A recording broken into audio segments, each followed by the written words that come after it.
Hi everybody, welcome to the property meetup. This is our sixth online property meetup. We've been going since coronavirus started. Since the lockdown started, not coronavirus, since the lockdown started, and had a great response. Thank you all for joining this evening. Another good turnout tonight.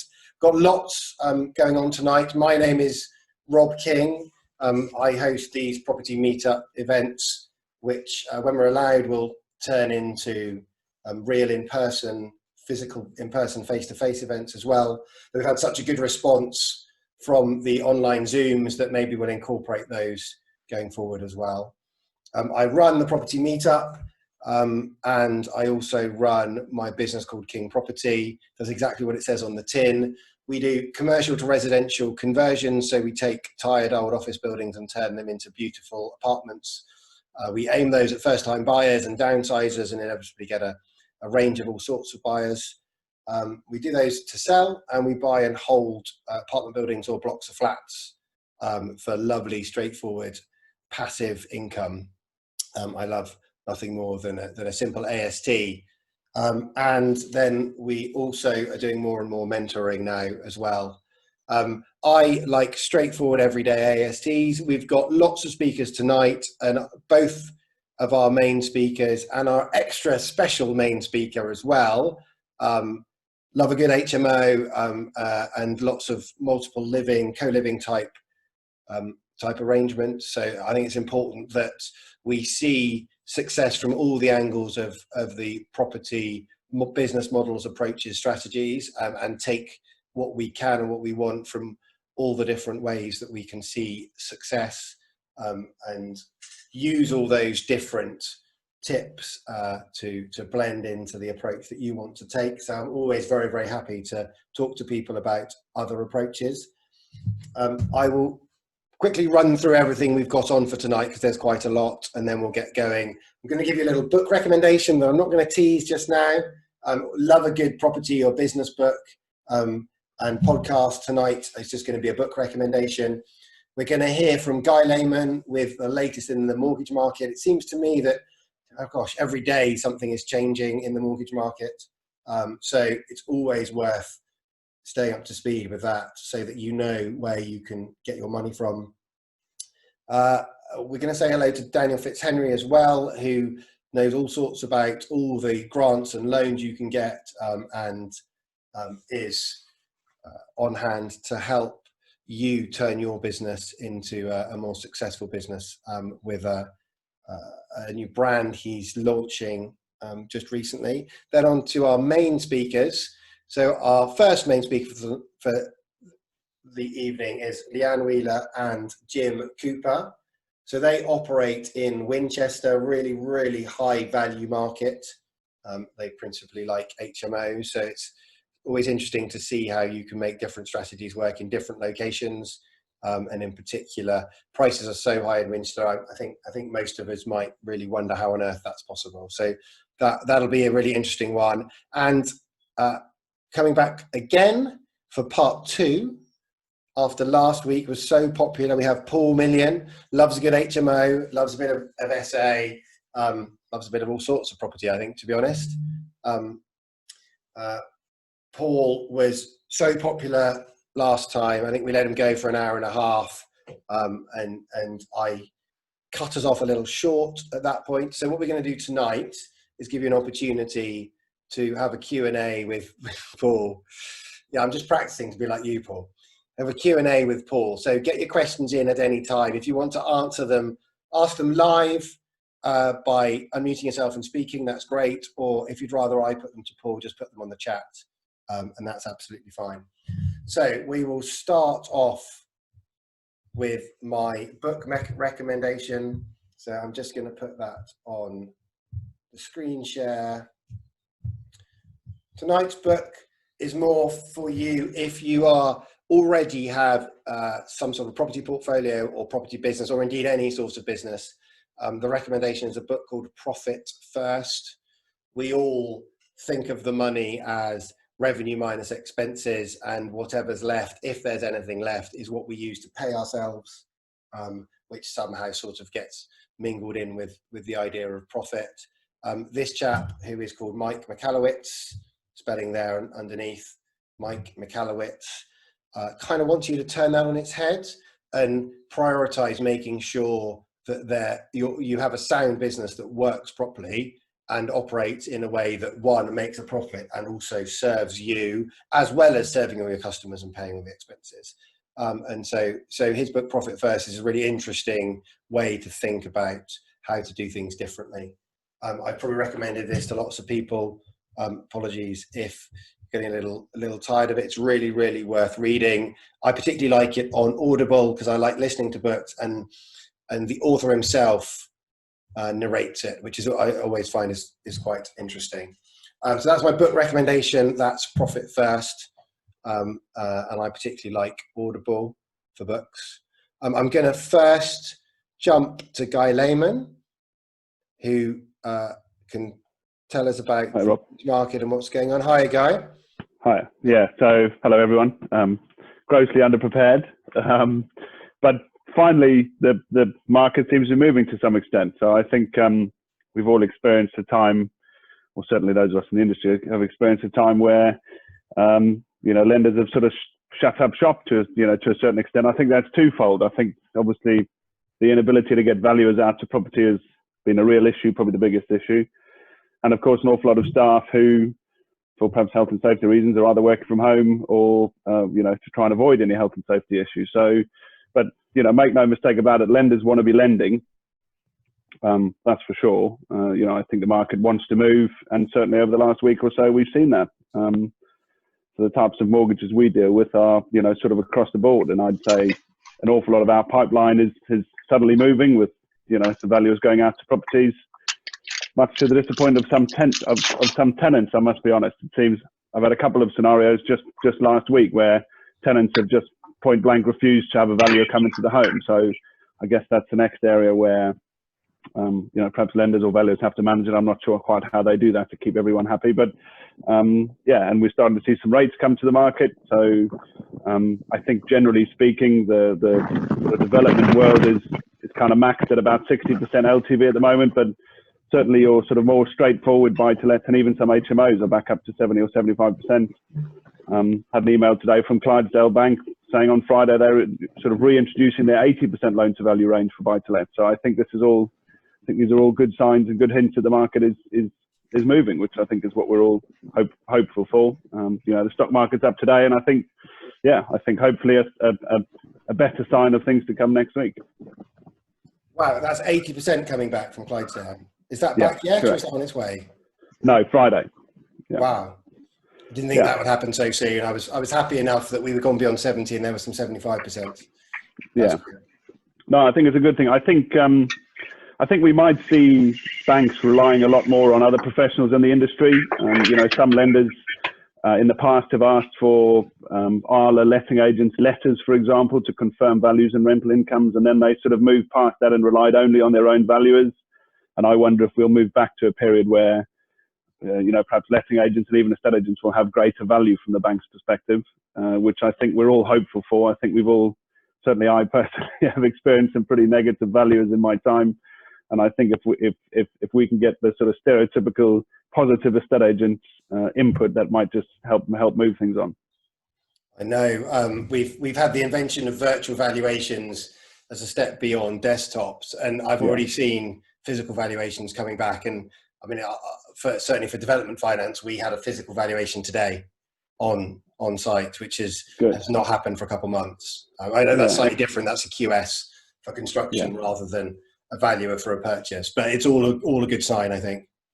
Yeah, I think that's probably an area where there's we haven't seen as much movement in anything that relates to development, and that's just because I think that there's a requirement for a slightly better qualified valuer, if we're honest. And I also think that banks are a little cautious as to what the market might do. We've all read the reports of sort of somewhere between 13 and 20% drop in prices, however unrealistic that sounds. So I think banks, tread with some caution around development funding still just at the moment.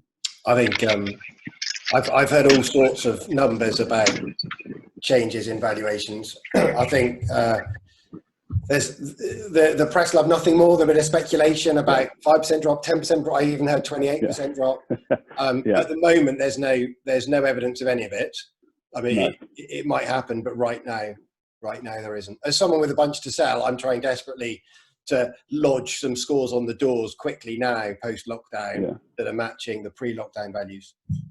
Yeah. What sort of interest are you getting on? Have you felt sort of buyers or, estate agents with any sort of positivity over the last week or so? There's a lot of positivity from estate agents. I think you'd expect that. I don't think that means anything. We're just due to launch in a couple of weeks, launch a site that we postponed from April. I've got 2 transactions that are going through anyway. One transaction that's going through and one that's out on the market, that was on the market before, that's getting offers and sensible priced offers, and the one going through is at the pre-lockdown price. Okay. I mean that's only 2, but both of those haven't been affected by lockdown, not yet anyway. No. And what about tenants? Well, my tenants are all good as gold and brilliant, and Paul was saying the same thing last week. I think he had barely a really small percentage lockdown. Susan had a question talking about. Heard from a solicitor that local searches, there was a big backlog with local councils. Susan, I'm experiencing that, but actually a range of experiences around all sorts of different types of searches. Local searches sometimes taking a bit longer than you might expect. A bunch of other searches actually coming back very, very quickly. 4 to 6 weeks is the longest I'm having to wait for any searches at the moment. Guy, I don't know what your experience is. Yeah, I have actually had a case just in the last couple of weeks where, I don't know, 4 or 5 months ago, some clients of mine who are coupled, unfortunately one partner's or the husband's passed away. So we're doing some remortgages and transfer of equity. And I was forwarded an email from the council which suggested that if you can present a mortgage offer, they will push you to the front of the queue. So whereas perhaps traditionally some people may have sat on their hands to a certain extent, I guess my suggestion would be try and get a mortgage offer out as quickly as you can, because if you can wave that in front of perhaps certain people, you might just find that the queue is not quite as long as it would have been otherwise. Come on, Jackie. Come on. I'll just jump past Paul's question, which I'll come back to, because Susan's just saying, what's your view on taking out indemnity insurance on searches? Guy, you go first. I'll pitch in as well after you. If I'm honest, I think you've got to take the advice from your solicitor. I think that's something that they, some firms seem to strongly recommend it. Some seem to push past it. So I think if you have a relationship with a conveyancer who has a particular opinion on that, I would suggest you go with that. That's my view on it. I love search insurance. I think it's awesome. I mean, sometimes the searches are useful and interesting, but more often than not, I'd rather have the insurance and get the speed going. I have had some experiences where I find it's more dependent on what the lender will accept. Yeah. Most that I've done, they won't accept it. Some will, and there seems to be no pattern or reason. Sometimes it's buy to let, sometimes it's development, and it doesn't matter about the value. I've had high value loans go through that have been able to have insurance, and low value buy to lets that struggle. I don't see any pattern there. But for me, I'd always go for it if I can. No, good point. I mean, I think that I think the point on solicitors is relevant. I have a lot of clients who pick the cheapest option, which inevitably is perhaps some sort of conveyance house many miles away who can't really give any advice based on perhaps that specific lender's requirements. So I'd be sure that you choose a firm that's on your chosen lender's panel, because that will save you hours and hours of time. I totally agree. Choosing a good conveyancer who you pick up the phone to and talk to, I think is worth their weight. Paul was just asking a question, and then we'll move on. Thank you very much, Guy. What about bridging rates, loans to values, and availability? He's asking. I think bridging is something that's taking a little longer to come back, if you like, following COVID. I think a lot of perhaps lenders or providers may have prioritized other areas of the market, and I think certainly from my experience, bridging is something that we're down to. I can count the number of lenders active over the last 7 days on one hand in that environment, whereas I think they tend to perhaps sort of make up their own rules based on their own sort of strategies and, dare I say, profit margins, whereas I think a lot of more mainstream lenders, first charge lenders that is, I think tend to follow the pack.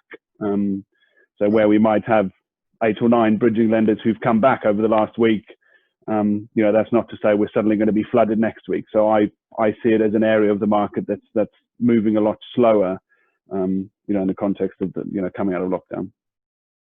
So but I think rates are competitive. I mean, I don't, you know, I have to be honest, I don't think rates have, you know, rates certainly haven't changed an awful lot since the start of the year. I think, you know, as I said at the start, you know, I think we have to remember banks are, you know, are institutions about profit, and you know, they need and want to be lending. That's for sure. Paul, certainly my experience with development finance is that exactly what Guy's just said. They're super keen to lend and they want the money out. They dipped their loan to value. So in the case of development, obviously that's loan to GDV and loan to cost. They dipped them down, but I've seen evidence that they're heading back up already. Some of those development finance lenders have gone back up. Not all yet, but it's heading in that direction. I also think where they are funded from plays a massive part. Yeah. Quite a lot of them are UK funded or crowd funded behind the scenes or peer to peer, and they have had less of an impact, or they're more likely to be back. Some that are US funded are seemingly a bit more cautious now. Yeah. So if they get some or a lot of their money from the US, and often it's a blend by the time it gets to you and I anyway.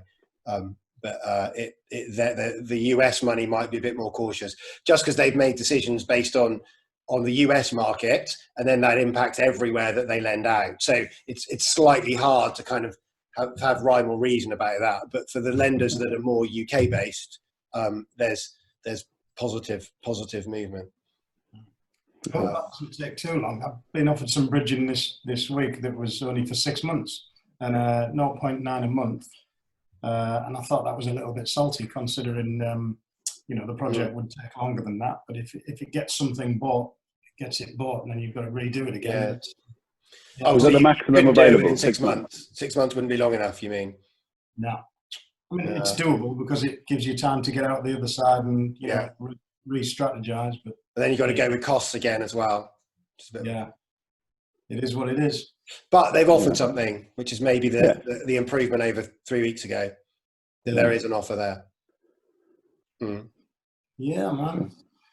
Okay, Guy, remind us where you're from, and then I'll move on. Thank you very much. Yes, apologies. Should have done at the start. So, Guy Lehman, I run a company called Rockstone. We have an office in Southampton, and I'm based in Livingston, which is where I am at the moment. And we do all areas of finance and wealth management, property and otherwise, I suppose, is the quickest summary. Guy is my go-to mortgage broker. Thank you very much. Thank you, Rob. Cheers. Thanks for your time. Daniel Fitzhenry, would you like to say hello and give us a little update from you, and then we'll move on to our main speakers? Thank you, Rob. Hello, everybody. Nice to see some of you again this week, and I hope you've all enjoyed the lovely sunshine, which is certainly very pleasing.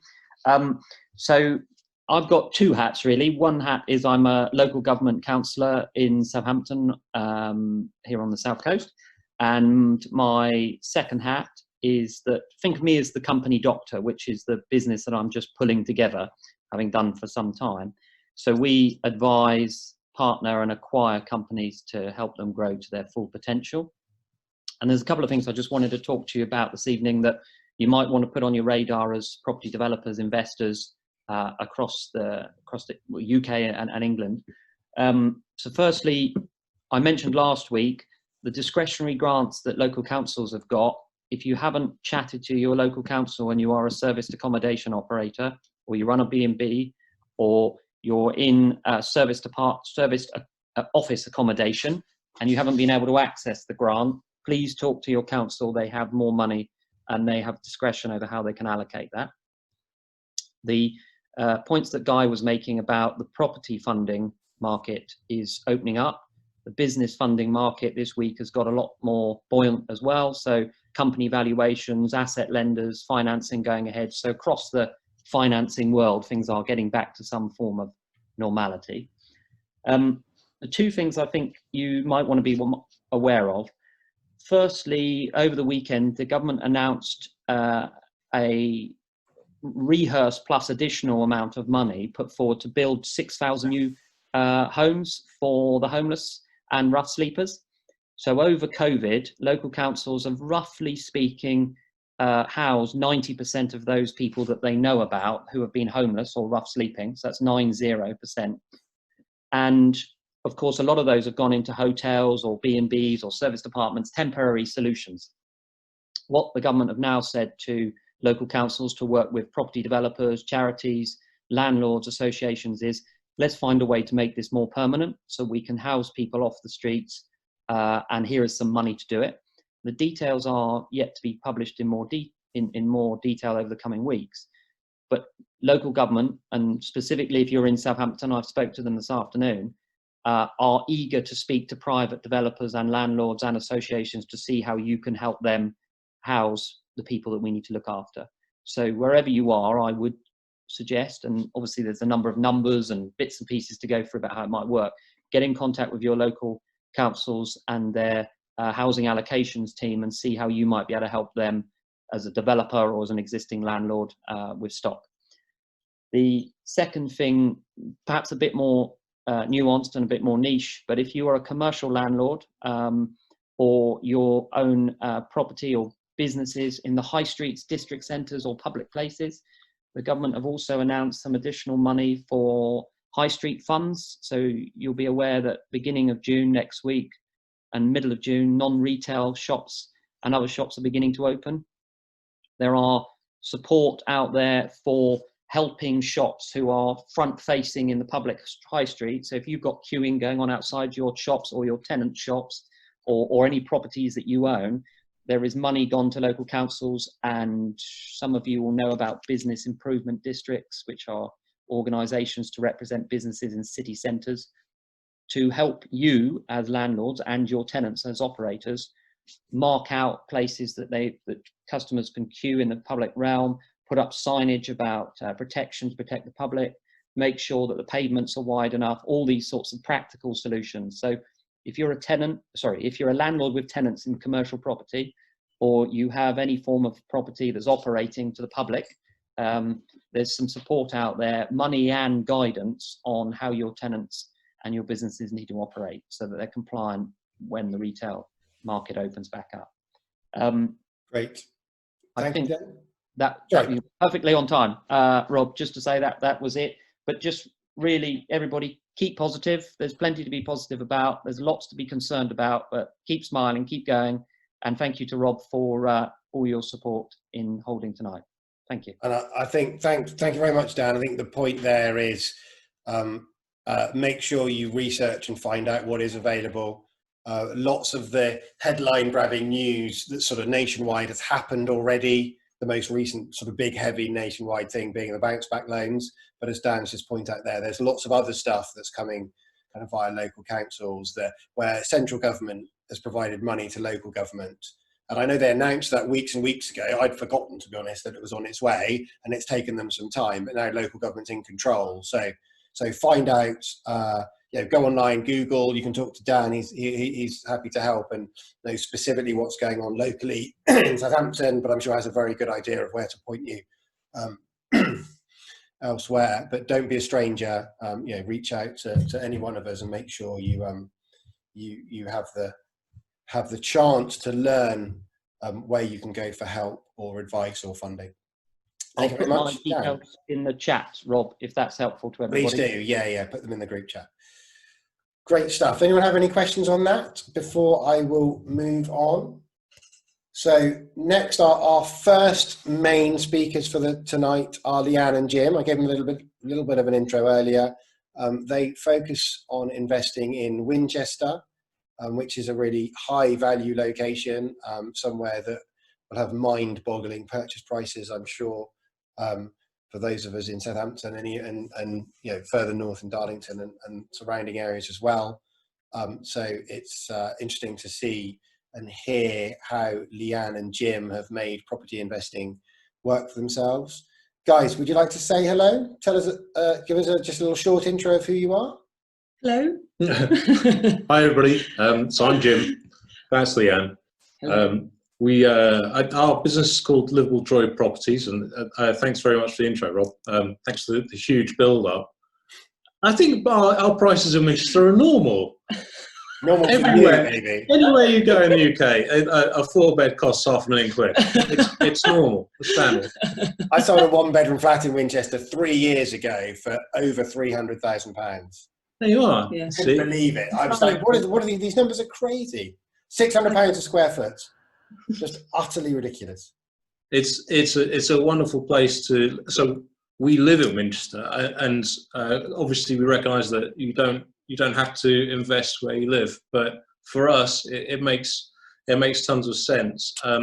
We'd like to talk about Winchester a little bit, but we'll kind of introduce ourselves and where we've come from, if that's okay. Talk about why we're here, what we do. Do you want to track on that? Yeah, I'll start. Hospital plans. There you go. So my journey started, I hate using that word journey, sorry, it's used very much in property, but I'm progressive now, you're not allowed to do that. It started early 2000s. I'd been in a relationship quite early on in my life, and we split up, and as part of that I bought my own flat in my mid-20s and did it up and really enjoyed it. And but it wasn't until a lot later on, I was working for a corporate, for Green King actually, and I'd relocated to London, and as part of that I'd let the flat out. I hadn't even, it was purely about chasing the job. And I was commuting a lot, and it all seemed sort of a bit empty, and I was kind of wondering really where things were going to go. And it coincided with my father being diagnosed with an aggressive form of prostate cancer, and as part of that I was sort of travelling down on a Friday afternoon to pick him up and going down to Dorset to see a particularly sort of eccentric kind of doctor. He decided to sort of back all his horses as part of his diagnosis, and this doctor gave me a tape on Napoleon Hill, which was a Think and Grow Rich, which of course we now is sort of like a rite of passage, but at the time it wasn't. So that was kind of where the journey started, and that led on to me purchasing a property in Winchester, borrowing some money off my father, who came good in the end, and I invested in Winchester and bought my first real investment property, which I flipped. I then went on to buy another property, which was in the early part of the last recession in 2007, and really had a sort of a pretty hard time getting that done when all the finance dried up, and just trying to get it finished and back on the market. And of course, at the point at which I got it back on the market had dried up entirely, which is at the point at which I got a phone call from an agent who suggested that I let the property out. And so that was where the letting property started for me. So just a normal AST, was that a normal, or was that an HMO at that stage? At that stage, it was a normal AST. It was a family. It was quite a high-end property, but it taught me very much about how, I think my sort of thinking was up until that point was, very much about flipping. And the nice thing about that was it showed me how you could actually earn a monthly rental income, relatively, not passively as such, but it was reliable. I think that was the thing that it really taught me. So mid-flip, on your second flip, and then the crash just put the kibosh on that. Completely, yeah. I mean, all the finance went. I had to fund it on credit cards to get it done. Wow. To just get it back on the market. Because of course you could see, how everything was changing, and obviously it's very different to the current circumstance, because that crash was obviously all around credit, and that was what the development was based on. Yeah, wow. So you did well to come through that. It was pretty. It was very much a baptism of fire, and I think you learn. I mean, you learn. I learned in some ways how not to do things and how to do things. It was a real lesson. So we got some pictures of that. We'll come to those at the end if that's all right, Rob. Yeah, fine. But yeah, don't forget that example. It's the one where Leanne was right up against it. And we turned that property around, and we still have that in our portfolio today. Buy on credit card, you're in trouble there. That's a pretty clear sign. Please don't anybody buy on the credit card. No, I never recommend that. That was, you know, like I said, I've been promised finance, and of course, when you're at the point where you buy a wreck, and you're sort of in the early stages when things are clearly changing, you've just got to push ahead and get it done, get it on the market. Do what you have to. It's brilliant. Yeah, do whatever you can. So yeah, but yeah, you know, and I did everything. You know, I rented out all the rooms in my house, and I was living at the time. You know, so it was yeah, it was pretty tough, but yeah, it was a real lesson. And the amazing thing about that particular property is it's come incredibly good. You know, at the point at which I was probably gonna sort of sell it on, it's ended up being a really amazing property in our portfolio. So I think you glossed over it quickly there. So I'm just gonna interrupt Jim. As a survival technique, it sounds like you were doing a little bit of house hacking there as well, renting the other rooms in your own home out. So for anybody who's on this call who is like particularly young, it's very suitable for, or starting out, house hacking is a phenomenal way to reduce what is probably your biggest living expense, which is your mortgage or your rent. Don't house hack if you've got rent and you haven't got permission from the landlord, but if you own and you've got rooms and you can cope with the trauma and the trouble of house hacking, then it's an absolutely phenomenal starter. When I first moved into my first flat, it was only a 2-bedroom flat, and I house hacked the 2nd bedroom to a mate of mine. And so I transitioned from living with my mates at uni and took one of them with me to live in my first flat. So it was kind of like an extension of uni, and he was paying my mortgage, and his rent for my room covered 3/4 of my mortgage, and I think I contributed £100. It was phenomenal. It was great fun. And we had a great time. It was a great laugh as well. We had a great time doing it. Well worth there were guys that I was at uni with who did that, and at the time I had no idea, no sense about property at all. They were doing exactly that. They were buying houses aged 20 and renting out rooms to folks who were at uni with me. I thought, they must be mad. Why don't they go and get a really good job? And you know, they started the most amazing portfolios back then. I would say that we both got into property reasonably late. I mean, you had the good sense to be buying stuff and flipping it. I got blackmailed. I got into property through being blackmailed by my mother, who told me that it would break the heart of my grandma, who was in her 80s, if I didn't buy that nice bungalow around the corner and put her in it. And so I did that. So my first buy-to-let was in York, and I bought this bungalow. 6 months later, my nana didn't want to live there anymore, and I was stuck with this asset, which we then rented out. I mean, this is going back again. This is pre-crash, and I hung on to that grimly for many years, and in the end, I did get shot of it. So we start off pretty badly as property investors, but I would say that the experiences we regret the most are the assets that we sold. In hindsight, we would have kept them. You know, in the long term, this is very much a long-term game for us. They would have come around, and probably would have fit nicely into our portfolio today. But there we are. I think people beat themselves up too much about selling, because at the time, that property that you sold, you thought that was the best thing you could do with that property, and maybe you needed the money. You know, yes, I did. I had a large divorce to pay for, Rob. That's why I sold it. Well, there you go. You needed the money. What I should have done was mortgage it up to the hilt, but nevertheless, you needed the money. We do what we have to do. Yeah. Okay. So my background is not quite as colourful as Leanne's. I was a boring bloke who worked in IT. What I found really ironic about lockdown and all the Zoom calls and everything else that we're doing is I worked for 2 companies that practically invented video communication. And I don't know if they're making money out of this or not, but Zoom seems to have absolutely taken their business away. But I was doing IT. I had some spare cash, started investing in a few things, and it wasn't really until I met Leanne in about 2012 and when we started investing together, and things got a lot more serious, and we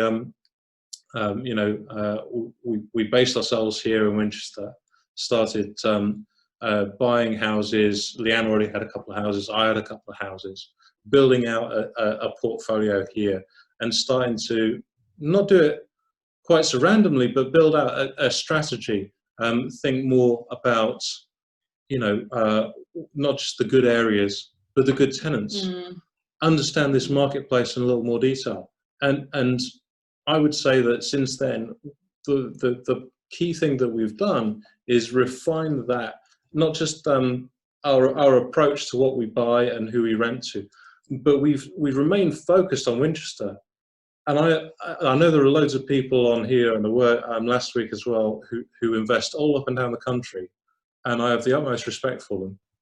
But we went the other way. All of our assets are in Winchester, and we've stayed true to this city because understanding the detail, focusing on this one market, and Winchester's not big, it's 50, 60,000 people. Understanding it in enough detail, and the rental market in particular here, we think has paid dividends, and to a degree cut down our risk. You could argue that our eggs are in one basket, but actually, as long as we stay really close to the renters and the house values here, we think that we differentiate ourselves a little bit there. So we were going to talk about Winchester as a marketplace. I don't think we said it at the start. Leanne and I run a networking group in Winchester. Rob was going to be our guest on the very next one pre-lockdown. We proudly announced Rob King was going to talk at our meeting in sunny Winchester, and it's this networking group's been really good for us because like tonight, it helps us meet people that we want to work with, people who might be interested in working with us. When we find it, opportunities and investment, it comes from our network. This has been really key for us. I used to hate networking, and now it's absolutely where we find most of the people that we want to work with. So anyway, we sell you too much on Winchester. The bottom line about Winchester is this. Every year when the Times newspaper publishes the best places to live in the UK, Winchester comes out top. And that's why it's the best place to have houses and rent them to people, because everybody wants to live here. There's 100% employment in Winchester. Rents are high, house prices are relatively high. Ridiculous. Yeah. But under those circumstances, buy bigger houses, get more people into them, understand what they want from those houses, and we tend to gear the houses that we buy specifically to the strata of tenants that we're trying to attract. I think the other thing I was just going to add into that, house prices are high, but it is still possible to find good properties, good prices. It's like anywhere, and if you know your market, you do your research, and you know your tenants, it is possible. I mean, you're still looking at a pretty hefty deposit for anything, but and I think particularly at the moment that there's opportunities that are presenting themselves as well. So I mean, we obviously keep banging on about Winchester, but it is it's still possible to invest in Winchester and get a good deal. I think that's the one thing I was kind of wanting to emphasize. Okay. And so you guys, I think, are staunch HMO investors. So tell us how you do your HMOs. Okay, I will. I mean, my view on this is that everybody has a slightly different definition of what an HMO strategy is. And I'm betting that ours is probably different than the textbook version. So we don't really think about them as HMOs. Our portfolio is 4-bed, 5-bed, 6-bed shared houses. Okay. Now some of those are groups of people who've decided they want to live together for a year. The student market is massive here in Winchester. In fact, it's disproportionate. I did some analysis not long ago. And with the exception of, I think it's Exeter, Winchester's the largest university population of a university city. The students make up a larger population than anywhere else. You mean, yeah. Yeah. So there's a very strong student market here. And I mean, going back to the house that Leanne was talking about originally, although she hadn't bought that as a rental in the first instance, the location of it attracted groups of students, and students pay extremely well here. And again, pushing Winchester a little bit, the bank of mum and dad loves to send their nice kids to Winchester. It's more appealing than sending them to Wolverhampton or something, you know. So sorry, everybody in Wolverhampton, I'm terribly sorry. I'm sure it's lovely there. If you have to pick on somewhere, choose Southampton. It's easier. we will upset everybody unless you choose somewhere. Yeah, no, somewhere that's south of you. Because the houses that we are buying here quite often end up as student houses. We've done other strategies too.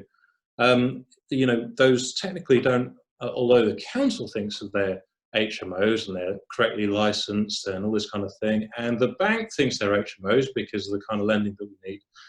The way that we operate them isn't. It's largely single ASTs with 4 people on, with guarantors, and we do a lot of work making sure that these groups sit together well.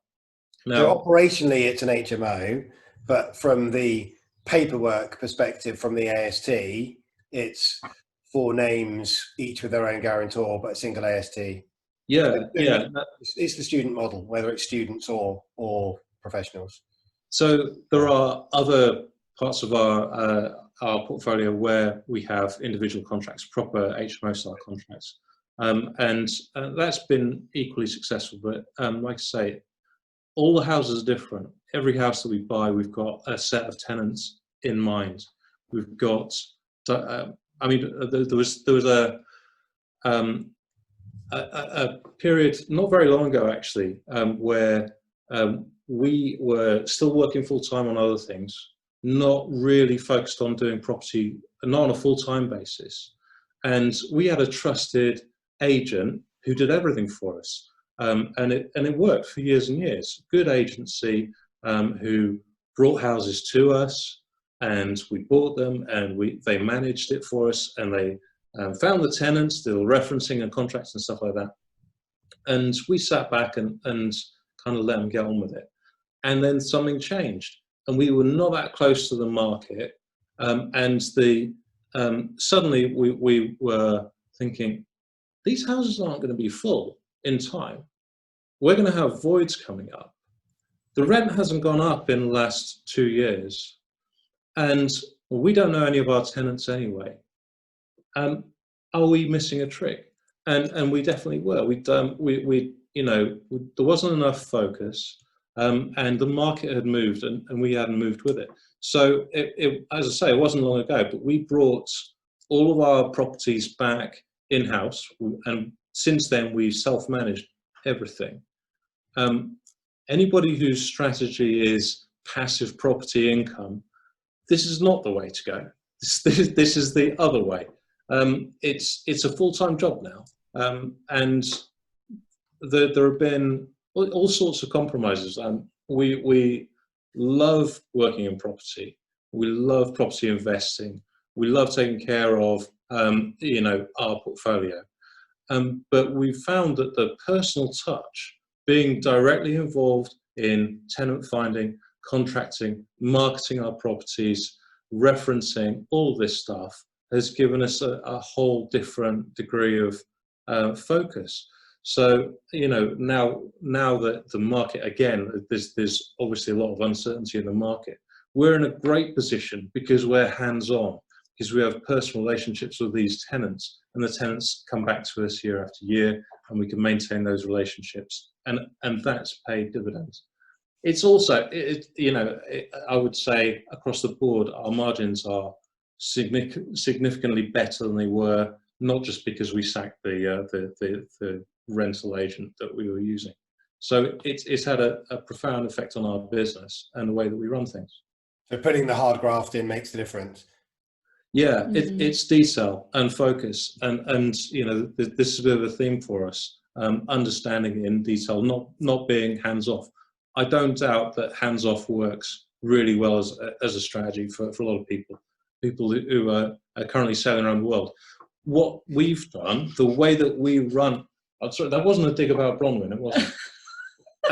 Well, the way that we run our business gives us freedom to spend time with our kids. You know, this is the time where we don't want to be commuting to London or on a flight to New York for work. We need to be here, have the flexibility to spend time with our kids, to look after them, and we can run this business full time and make a good living doing it full time instead. So that's the way we went. I'm not sure I answered your HMO question, Rob. Sorry. I think it's certainly true that nobody cares like you do. Quite. You care for your own property, your own development, your own business. You know, you care more than anyone else. You can outsource, you can delegate, but if you put the time and effort, if you're prepared to put the time and effort in, then you're going to get the best results. Right from writing the advert all the way through to, you know, checking that the paintwork has been painted properly and everything in between. Well, this is it. Not to labour the point, but we do our own viewings, or at least not when there's a virus going around. But it's more like an interview. You go out and you're showing people the house, and what you're actually doing is choosing people to live in this house. And it's a two-way thing, and it can be a real win-win. But you do meet some people and you think, I don't think you're going to make a great tenant. Suddenly the room's not going to be available. Yeah. I'm terribly sorry, but I can't see how this is going to work. So Jim, just a kind of question. I always come back to the numbers, but just in terms of the headlines, do you convert into an HMO, like convert a house style property into an HMO style property and then look to refinance? Do you leave the money in? Just headlines. What's the sort of overall approach? We've generally specialised in buying properties where we can add some value. So it's been a whole different variety, anything from, you know, sort of townhouses that are 3 beds, we've been able to convert into 6 beds. We've bought properties on corner plots where we've been able to either build on that or extend on there. And equally, we bought places that have just needed a really good sort out, you know, that have stayed as you know, 4 beds and just given them a really good tidy up. But we've bought, you know, good price to start off with. You know, we've and obviously added our value, and then we've generally refinanced and pulled the money out, as much out as we can. Right. So you're refinancing are you refinancing on a bricks and mortar or on a commercial style valuation?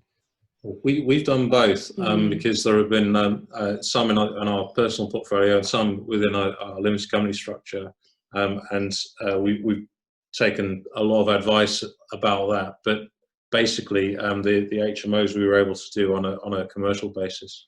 And have you managed no money left in? Have you got close? Have you always left up 50,000? Quite a few of them. Yeah, I think probably about 80% of them we have. It's been give or take, hasn't it, on a couple of the others. But we generally will try and get as much out as we can. But of course, it's a balance, isn't it? You know, sort of times like this, you don't want to obviously over leverage. So you know, it's each property sort of treated on its own merits to a certain extent. So the other thing to say, Rob, and actually it might be an opportune moment to cut to the pictures and numbers that we've got. Okay. There's a few examples because something about the Winchester marketplace is worth having a debate, I suppose, with other areas of the country. But the capital growth in Winchester is a big feature, and you know, the opportunity to add value is very real here. But clearly, also over time, you can do very well because the prices are rising in the area. How do I do this, Rob? I need to share my screen and If you hover over the picture of Zoom at the bottom, it will say share screen, and then you can just choose whichever tab. I think you may have disabled screen sharing, Rob. I don't think so. Okay. Let me have a look. Yep, so as long as you're the only screen sharer, give that a go. Can you have another go now? If you hover over the middle, is that Got it. at the Got bottom? it.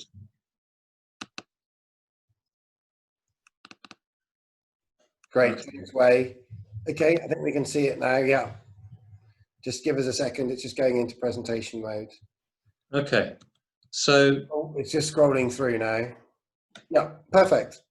right, so this is the house that Leanne talked about in the first place, where she had to raid her credit cards to make it work. And we're going all the way back to 2007. But this is classic Winchester house, period house, lots of nice original period features, including I think that's the original kitchen in blue and white. So did you want to talk through this one? Go on, scare us all. Tell us how much it cost you to buy this. This was 325 in 2007. Oh, that's nothing like as crazy as I thought it might be. I think so. Could have bought my one-bedroom flat a few years later. So I think 325 in 2007 wasn't that bad, actually. But you know, it needed a lot of work. It did, yeah. I mean, there's two old ladies that lived in it as flats as such, although it had no bathroom upstairs. You know, they'd stuck on these awful kind of showers in one of the back bedrooms. So yeah, I cut it up and divided it into a sort of a 4-bed house, and instead of, you know, it was basically a 3-bed, and yeah, and it's ended up being, it's been a variety of different things. It's been SA, and now it's a high-end family let, and it's also been an HMO as well, hasn't it? So it's a family let now, not a single AST family, right? Okay. So it's a funny one. So it rented really well as an HMO, as a student house, but it's right slap bang in the centre of Winchester. And we looked at this, looked across our portfolio, and the figures just were so skewed because of the high capital value of this house. And we'd reached the ceiling in terms of what we could borrow against it. And we thought, oh, we needed a different strategy here. What would have made sense is for us to live there ourselves. Can't do that. But what we came up with was, let's make this into a really classy Airbnb. And so that's exactly what we did. And we had massive success. I'll show you the last set of pictures here. You know, furnished it really nicely, spent a lot of money on it. And from what was a high earning HMO, we launched it on Airbnb. As we were doing the refurb, it was all pretty dicey for a little while, but we tripled the income from the property in the space of a couple of months, because there was a real gap. Winchester's still a very big draw for tourism. This is right by the railway station, right in the centre, and it was a huge amount of work and actually really successful for us. And we didn't see the crisis coming or anything clever like that. We brought that to a close at the end of last year, and now is back doing what that house was always supposed to be, which is a really classy high-end family home. And I know what you're dying to ask us, Rob. So the current valuation is probably twice what Leanne paid for it in 2007. So it's kind of come full circle, but we're not selling it anytime soon. It's still the jewel in the crown, really. Yeah, and probably appreciates by the 10% a year. I mean, you know, consistently when everything else is going down or static. I mean, Paul was talking just last week in terms about having no capital appreciation, and you guys are going stonkingly. I mean, we're somewhere in the middle. With some good and some bad, but yeah, Winchester, Lymington, there's a few places that seem almost immune. They copy London when London's doing well, and when London isn't doing well, they do their own thing. And then when London's doing well again, they jump back on the bandwagon. It's the odd little place. It's just incredible. Great, No. that was lovely. Thank you. Did you have any other pictures? We Yeah, do. so this one isn't typical of ours. We have a real variety. Yeah, this is much more like, and this what you were asking about a few minutes ago. What we did here was found in an area of town called Badger Farm, which is a big residential area at the edge of town, a pretty ordinary looking 3-bed terraced house, and from the front door, you can see a front door and a bathroom window, and that is it. It looks tiny. But behind that, there's a corner plot, a large garden, not a bad 3-bedroom house. This house was rented out right before we bought it for £1,100 a month as a family home. So we did a number of things, and you can see there's some building works here. We extended. We put in the second shower room, replaced the bathroom, replaced the kitchen, laid it out for a particular purpose, moving it into a more classy kind of environment. Now, I've only got one picture, I apologise, of the finished article, but to get the licence as a 6-bed HMO, we needed to increase the communal space. So we knocked through the kitchen and various other things. It was a big old job. But the long and the short of it is right here in the bottom left corner. Instead of $1,100 a month, the contract on this house this year is $3,300. So we certainly got all our money out. We refinanced after the redevelopment, and now it's paying us handsomely. But the other thing to say about this, it is a student house. It's probably the nicest student house you're going to find even in Winchester. It's pretty upscale. The students move in August. We signed the contract for this in December. It was probably the first of the student houses to get signed up in Winchester because it was just too pretty. Yeah, It's fantastic. Well, the other thing I think that's worth emphasising about this is that this particular area is not an Article 4 area. A lot of the houses that are near the university all fall into an Article 4 area. This particular area is just slightly outside that, but on the lower part of this particular housing estate, which is a nice family housing estate, you can cut through quite easily to the university. And that's the other thing, is sometimes it's some of the less obvious places, particularly if you're looking at or targeting student rentals, for example, that will sometimes kind of present themselves as being, little sort of hidden gems. And we've ended up picking up a few properties in this particular area, which still remains, non-Article 4. And like I said, it's ended up, because of its location, because it's not too far away from the university, it's ended up being a really popular house as well. So that's not Article 4 because they're not worried about there being an oversupply of HMOs in the area, but it happens to be a very good location for access to the university. It's interesting. Yeah. That you're finding the right blend and kind of catching the trend as it's happening and able to exploit it. You're not Absolutely. You're not. So, the equivalent in Southampton would be it's Article 4 already. You've got no chance. It was done 5, 10, 15 years ago. Yeah. Sorry, 5 years ago. Whereas you're ahead of the curve. We're really lucky, I think, in some ways. Southampton's got a very different situation. The university is growing, predicted to grow at a far more sustainable rate, and it doesn't have the sort of huge amounts of supplies of land to build properties like Southampton University has done, which has kind of presented its issues, and long may that last. Yeah, fair enough. Quite frankly, it only benefits you. Yeah. So we've got one more example very, here. Very pertinent question. Sorry, Go Jim. ahead. Catch the questions as they come in. From Catherine, what are your thoughts on student lets for the academic year coming? So the 2020 to 2021 academic year that we're hearing so much about, with Cambridge making its shock announcements and things. Yeah, I mean, I've had this conversation with a number of worried parents and other guarantors recently. I think that it's less of a drama. I mean, if Winchester University would come out tomorrow and say, "Hey, guess what? Don't come back. Everything will be online," that might present a problem. That would say it's not. They could do it for a term, couldn't they? That's quite a realistic one.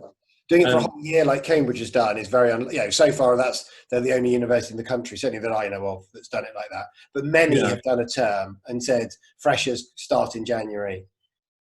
Yeah, and I think that this is the thing here. For the first years, they might well do that. For second year and onwards, who've already had a taste of university life, they will want to resume living as students as soon as they can. They don't want to be back at home living with mum and dad any more than any of us would.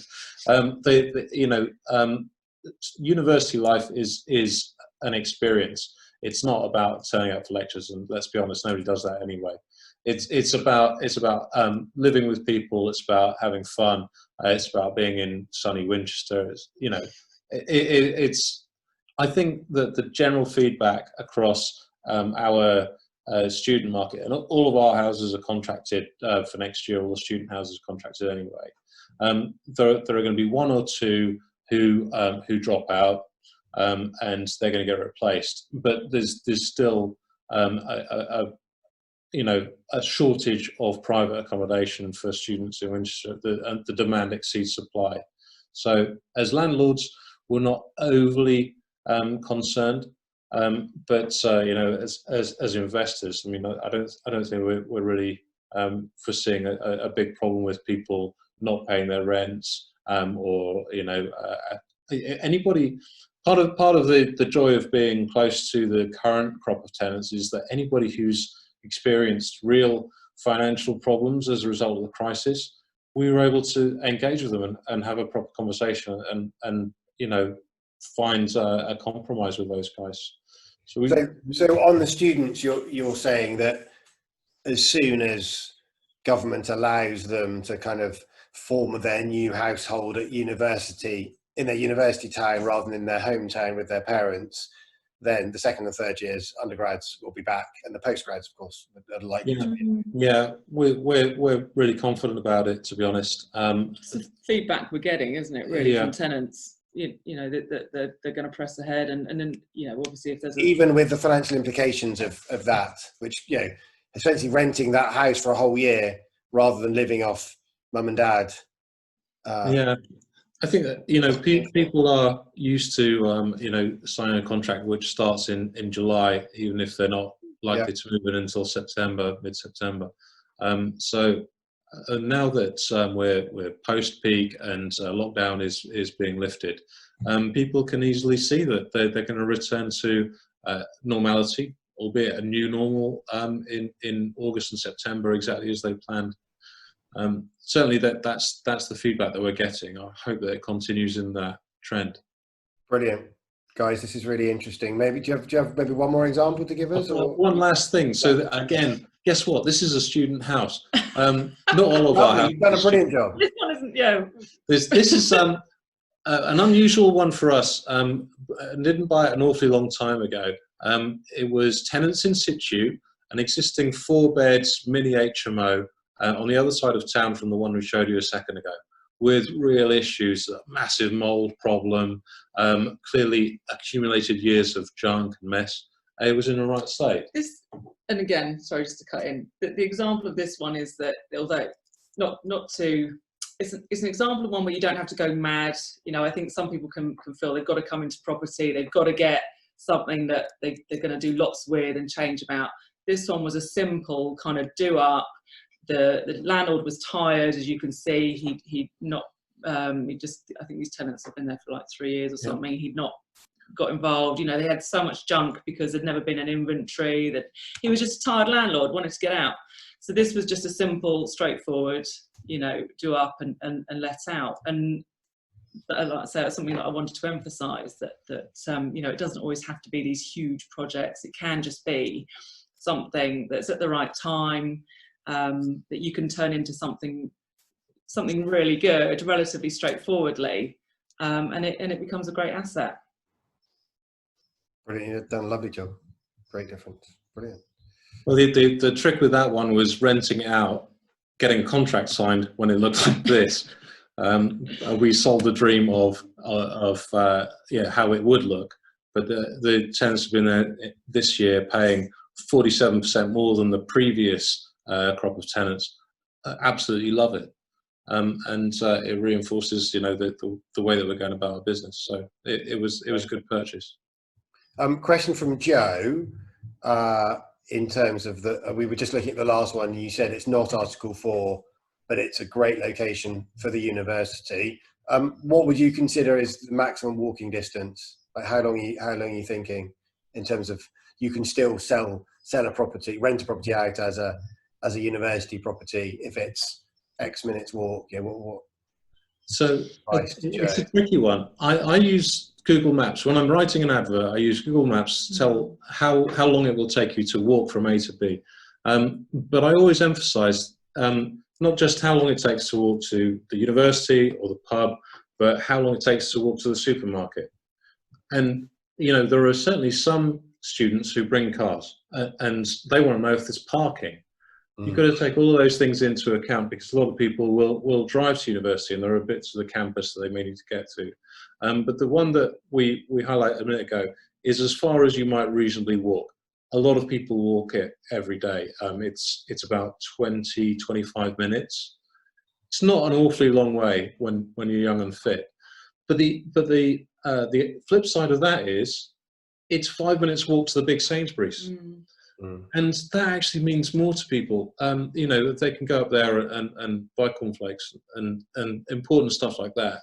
Whereas any other supermarket from the main student area is a car ride, a bus ride, and there's a really big downside to that. I think the other thing as well is students will generally be prepared to live a bit further away from the university if it's a great house. And again, you see lots of things on a lot of the property forums of people going absolutely mad with loads of, crazy colours and all sorts. And as we've kind of shown, I think it's, as long as it's kept up together, it's obviously decorated well and kept to a good standard, and you think about the functionality of the property, so how it's going to be used, what students are really going to want, what your tenants are actually going to want in that property, and you provide that, they're willing to kind of live a little bit further away if the house is really good. Yeah, great. I just want to keep up with the question. So Catherine has a follow-up saying her student houses are in Birmingham. And she's sort of suggesting that maybe students might see somewhere like that as more of a risk than Winchester. I don't. Catherine, if I haven't quite posed that right, please jump in and let me know. Do you think there's a confidence about Winchester that about the students living there and returning there that's sort of unique to Winchester? I think that may be a really good point. Not something that we considered. Although I went to university in Birmingham, and I'd be scared to death if I had to go out there right now. The fact that Winchester's... Thanks, Jim. We've just lost half the audience. If you think of Winchester as being slightly more rural, not as heavily populated, then yeah, I think from that point of view, social distancing is something you're going to find much easier in a city like this than a city with 1.5 million people and a huge conurbation. So maybe that's why we're seeing a little more confidence here than you would in a huge place like Birmingham. Okay, great. Thank you. Oh, Catherine's just you can join in the chat if you want to as well, Catherine. Put the video on, that's brilliant. She's saying much lower risk. That's really interesting. I hadn't really thought of that. Thank you, Catherine. That's really I must admit, Winchester is a lovely city. I'm rolling my eyes at me being nice about it, but it's a lovely city. It really is incredible. That's really interesting. Thank you, Catherine. I really hadn't thought of that perspective. Okay, right. Jim and Leanne, you just stopped sharing. Thank you. Those pictures show incredible transformation.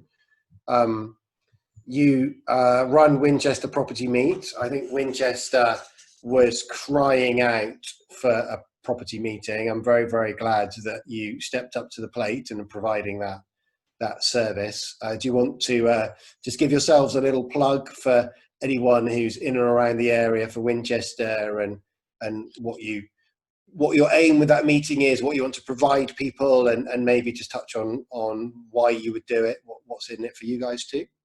Yeah, I'll do that. Thanks, Rob. I'll chip in. The thing about the Winchester property meeting was we wanted to meet more people. We found, and we haven't done formal property education courses. I'm sure there's loads of value in them, but we never found the time to do that. And once we started going to property meetings in Southampton and Portsmouth and all around our area, we got tons of value from the people that we met, the inspiring stories that we heard.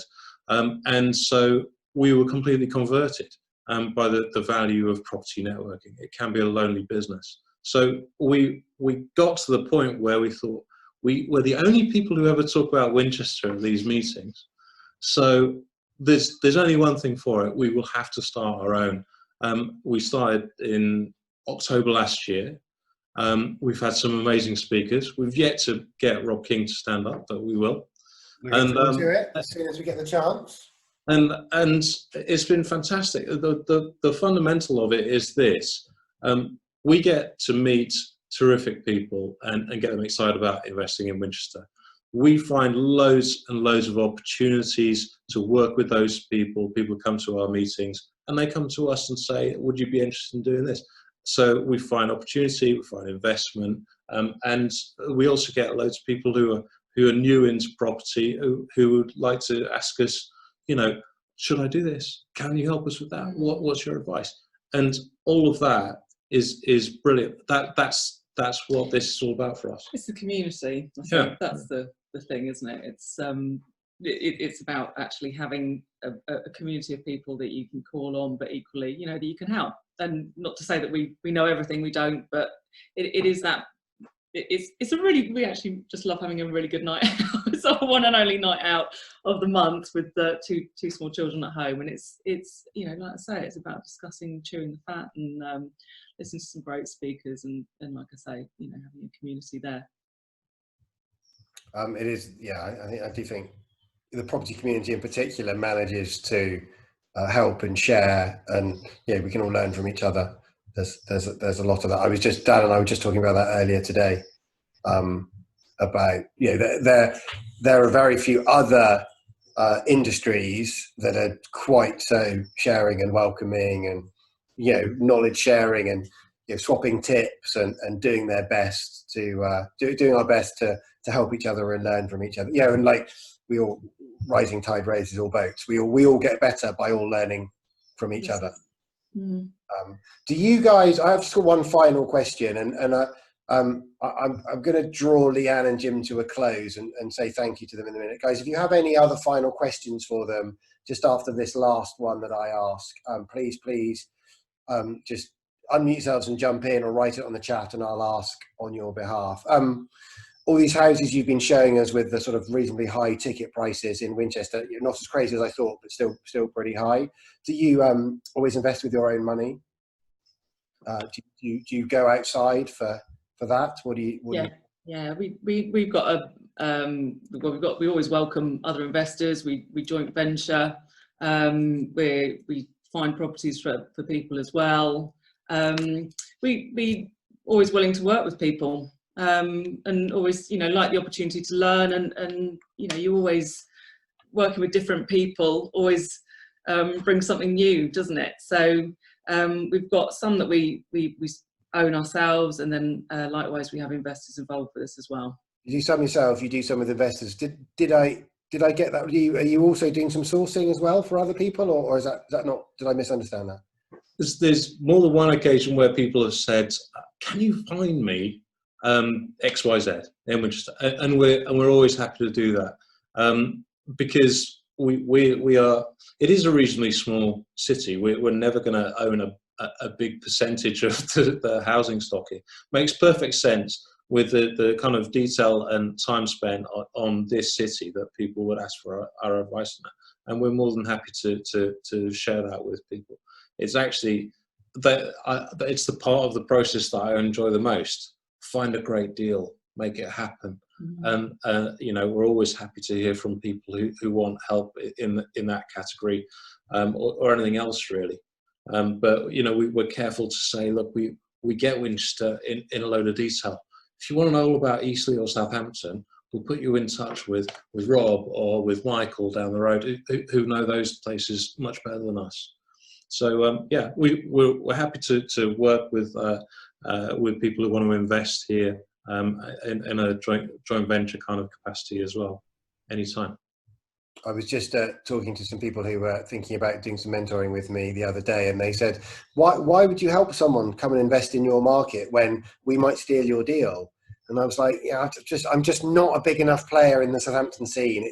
I'd love to be, but the reality is we're not all buying all the deals all the time. And particularly the moment after you've made a purchase, you're probably not that active out there looking for the next purchase, and it's kind of someone else's turn, really.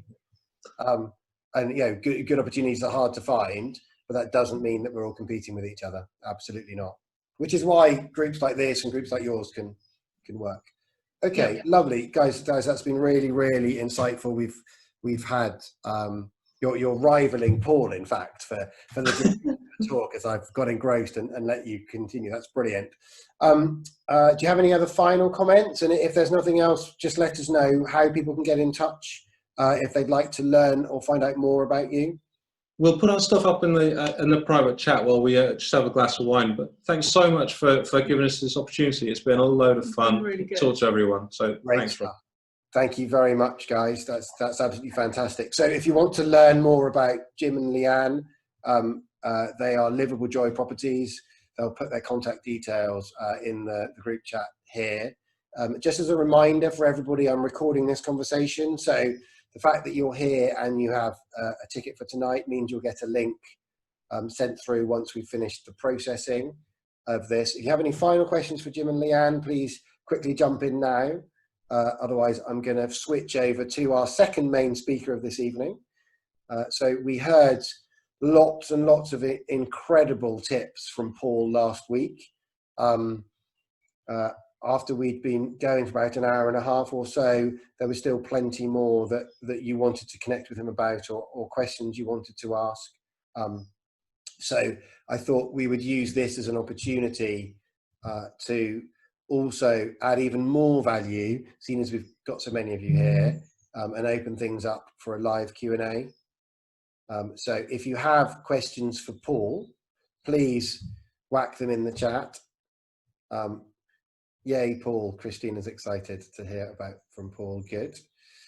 Oh, Joe, sorry, were you just finishing off questions for Jim and Leanne? I'm so sorry. I'm going to ask one last question, Jim and Leanne, before you can get a glass of wine. Is there a prime time to advertise student lets? Too early, too late, etc. You're muted, Leanne. Yep. So it's tricky. I mean, I think that there's a late rush happening right now in the student marketplace here. I wouldn't be surprised to find that that's happening right across the country, where for the last 2 months, people who needed to make a decision on whether to go ahead, sign a contract, commit to a place for next year, might have been hanging on. So I think it's not too late. Certainly, we know of a couple of empty places in Winchester which we might get involved in. Just to chip in as well, we tend to follow the market. So we over many years we've sort of done our research. So we'll tend to advertise as early as possible. They tend to have sort of Freshers Week, September. We know that there's sort of some of the bigger agents, some of the bigger property companies that start prompting students to start looking then shortly after that point. So we actually start advertising in October, which is slightly ahead of the general market. Yeah. And a lot of them get snapped up pretty early. Yeah. We were fortunate. Yeah, we were ahead of things, but there's certainly some availability out there. I wouldn't say it's too late by any means. If you've just completed or you're just in the process of completing on a house you're planning to let to students, it can still be done in time for September. This time last year, we had 2 houses not yet taken, and with a bit of graft, we got it done. Brilliant. Thank you, guys. A final thank you very much. That's really been really insightful and inspiring. Thank you very much. You've even managed to douse my lack of enthusiasm for HMOs somewhat. I think that's really, really good stuff. Well done. That's absolutely brilliant. Paul, after that slightly false start, we're over to you now. Sophie's jumped in there with the first question. Always love the first question. Sometimes it's hard to get someone to get the ball rolling, and then they always come thick and fast after that. So Sophie has got a question for you, Paul, around securing finance for an HMO. What if you don't have a license? More because your local authority is just taking time to grant the license. Can you still get finance for an HMO? How are you doing, everyone? Sophie, can you unmute yourself? I'd like to talk to you. Hi, Paul. Hello, how are you doing? You all right? Yes. Good. How long have the council said that they're going to, have they given you a timescale? I checked with Harrow, and it's about 4, because they only have 4 officers that work in the planning department, in the license department. Mm-hmm. And they say it's anything between 4 to 5 months at the minute. No way. Wow. That's terrible. Because they also carry out enforcement as well, so they're really thin on the ground. Okay. How sharp are your mithering skills? I mean, at the end of the day, you're providing a service to bring fantastic HMOs to your area. And I think we've got to put that to the top of the queue. I mean, do you have a track record as a landlord so far? No, not at all. Okay. So brand new. Have you got a very good broker who has dealt with HMOs in the past? No, I mean, we're still trying to find my source of property, Paul. So but I just thought I'd make a call to the council to find out, okay, so how long does it actually take to get a license and all of that stuff? Oh, well, you'd be okay then. I mean, I was thinking there that you had a property and you were ready to go with it and you were ready to license it. And that I'm just doing the groundwork. Yeah. Right, okay, all right, well, that's good then. Would an HMO, well, this is a question for your broker, having had no track record so far in HMOs, a lot of companies require you to have 2 years landlording experience before they'd be happy to lend you on having an HMO. And I'm pretty sure that the local authority as well would require you to have a track record as a landlord before they will give you a license for an HMO. So that's a bit of a double whammy. Now, there was a company called Kent Reliance who did an a single let to HMO mortgage product, whereby you could have it for 2 years as a single let. So basically go out and buy a 3-bed or a 4-bed property and rent it as a single let for a couple of years. And then using the same account number and all mortgage details and a tiny little admin fee of about 800 quid, they would port it across into an HMO mortgage for you. So that might be the way. Are you desperate to get into being an HMO landlord? Yes. Right, okay. I would firstly check out your, get a good broker who has dealt with, I mean, we've had Michael Primrose, well, there's brokers on here, isn't there? Have a chat with those people and say, how much track record do mortgage companies require in order for you to be able to get an HMO mortgage? And secondly, I'd be saying to the council, yeah, I know it's going to take you 4 or 5 months, but how much experience do you require me to have in the world of landlording before you'll grant me an HMO license? So you may well be delayed 2 years anyway. No problem. But Sophie, again, can I just clarify something? You say you're looking for an HMO at the moment. Do you have any buy-to-lets or anything? Yes, we do. You do have buy-to-lets. You do have some experience as being a landlord. Great. Okay, it was a really good start, I think. All right. Sorry, when I said to you before, have you got any landlording experience? Oh, I thought you meant HMO specifically. No, like normal landlord. You have 3. Yeah, no. Yes. Got buy-to-lets. Oh, well, that's good then. So you've got a track record. How long have you been a landlord for in a single let? 10 years. Oh, you're laughing tea cakes then. Right, okay, no problem. Okay, so so now is the time when you, if you'd have had a property ready to go, I'd have said now you need to be mithering the council. But no one south of Birmingham understands that. going on. But at the end of the day, if you haven't got a property yet, then there's nothing to license. You know, Mithering mean, Paul? Mithering means going on at. Moaning. Chewing the earlobes off your HMO officers, stroke council housing officers, that kind of thing. So don't try and put the cart before the horse. I would. Have you got any of your own portfolio? That's one thing that I was quite big at. Is when I sort of got a bit bored, I went into my own portfolio and started dragging out the biggest houses. You know, people having to leave 3, 4, 5 bed houses, and I'm thinking, right, okay, I can turn those into HMOs. Is there any of your own single lets that you'd like to turn into HMOs? Oh, I actually haven't thought about it in that way. Sorry, Paul, that's interesting. Yeah, we could do. I did lots of my own, so I wasn't having to buy them necessarily on, you know, HMO mortgages, that kind of thing. Okay. So yeah, no, yeah, if you've got anything that's 3 bed and above, I mean, 3 bed HMOs, so a 2 bed house turned into, you know, with 2 reception rooms turned into a 3 bed HMO doesn't really work. They only work for me because of the fact that the mortgages are low. But I would just go for 4 bed and above. 4 bed's a really good number because you're not getting into licensing. But I do prefer the bigger HMOs. You've heard of a guy called Julian Maurice? No. So he came and did a chat at the property thing, and we ended up having a bit of a kindly face-off about the fact that he loves his minimos. You know, he likes 4 bed HMOs pretty much only, 3 and 4 bed HMOs. For me, I like to get bang for the buck, so I like your 5 and 6 beds. I've got a few 3 bed, I've got a few 4 bed, but I like the 5 and 6 bed and above, you know, because I just feel as if you get your more bang for your buck. And by the way, Jim and Leanne, you can just see there the quality of the houses that they're putting out. They're a little bit. I've got this gene off my mum, where you know, like a gypsy caravan. We didn't live in a gypsy caravan, but everything was just so. She's very Mary Poppins, and I think I've got. I mean, my desk sometimes looks like war-torn Bosnia, but the houses when I do them up are very much like Jim and Leanne's, where they're very Mary Poppins. Everything's, you know, you've done a proper job on them, and because of that, you get a stronger rent and better tenants, and it's more peace of mind. Stuff is much less likely to go wrong when you rent houses like that. It's peace of mind. The tenants look after them better. They're generally nicer people. Yeah, I mean, when I get a tenant, I feel empowered to ask them to show me their current property.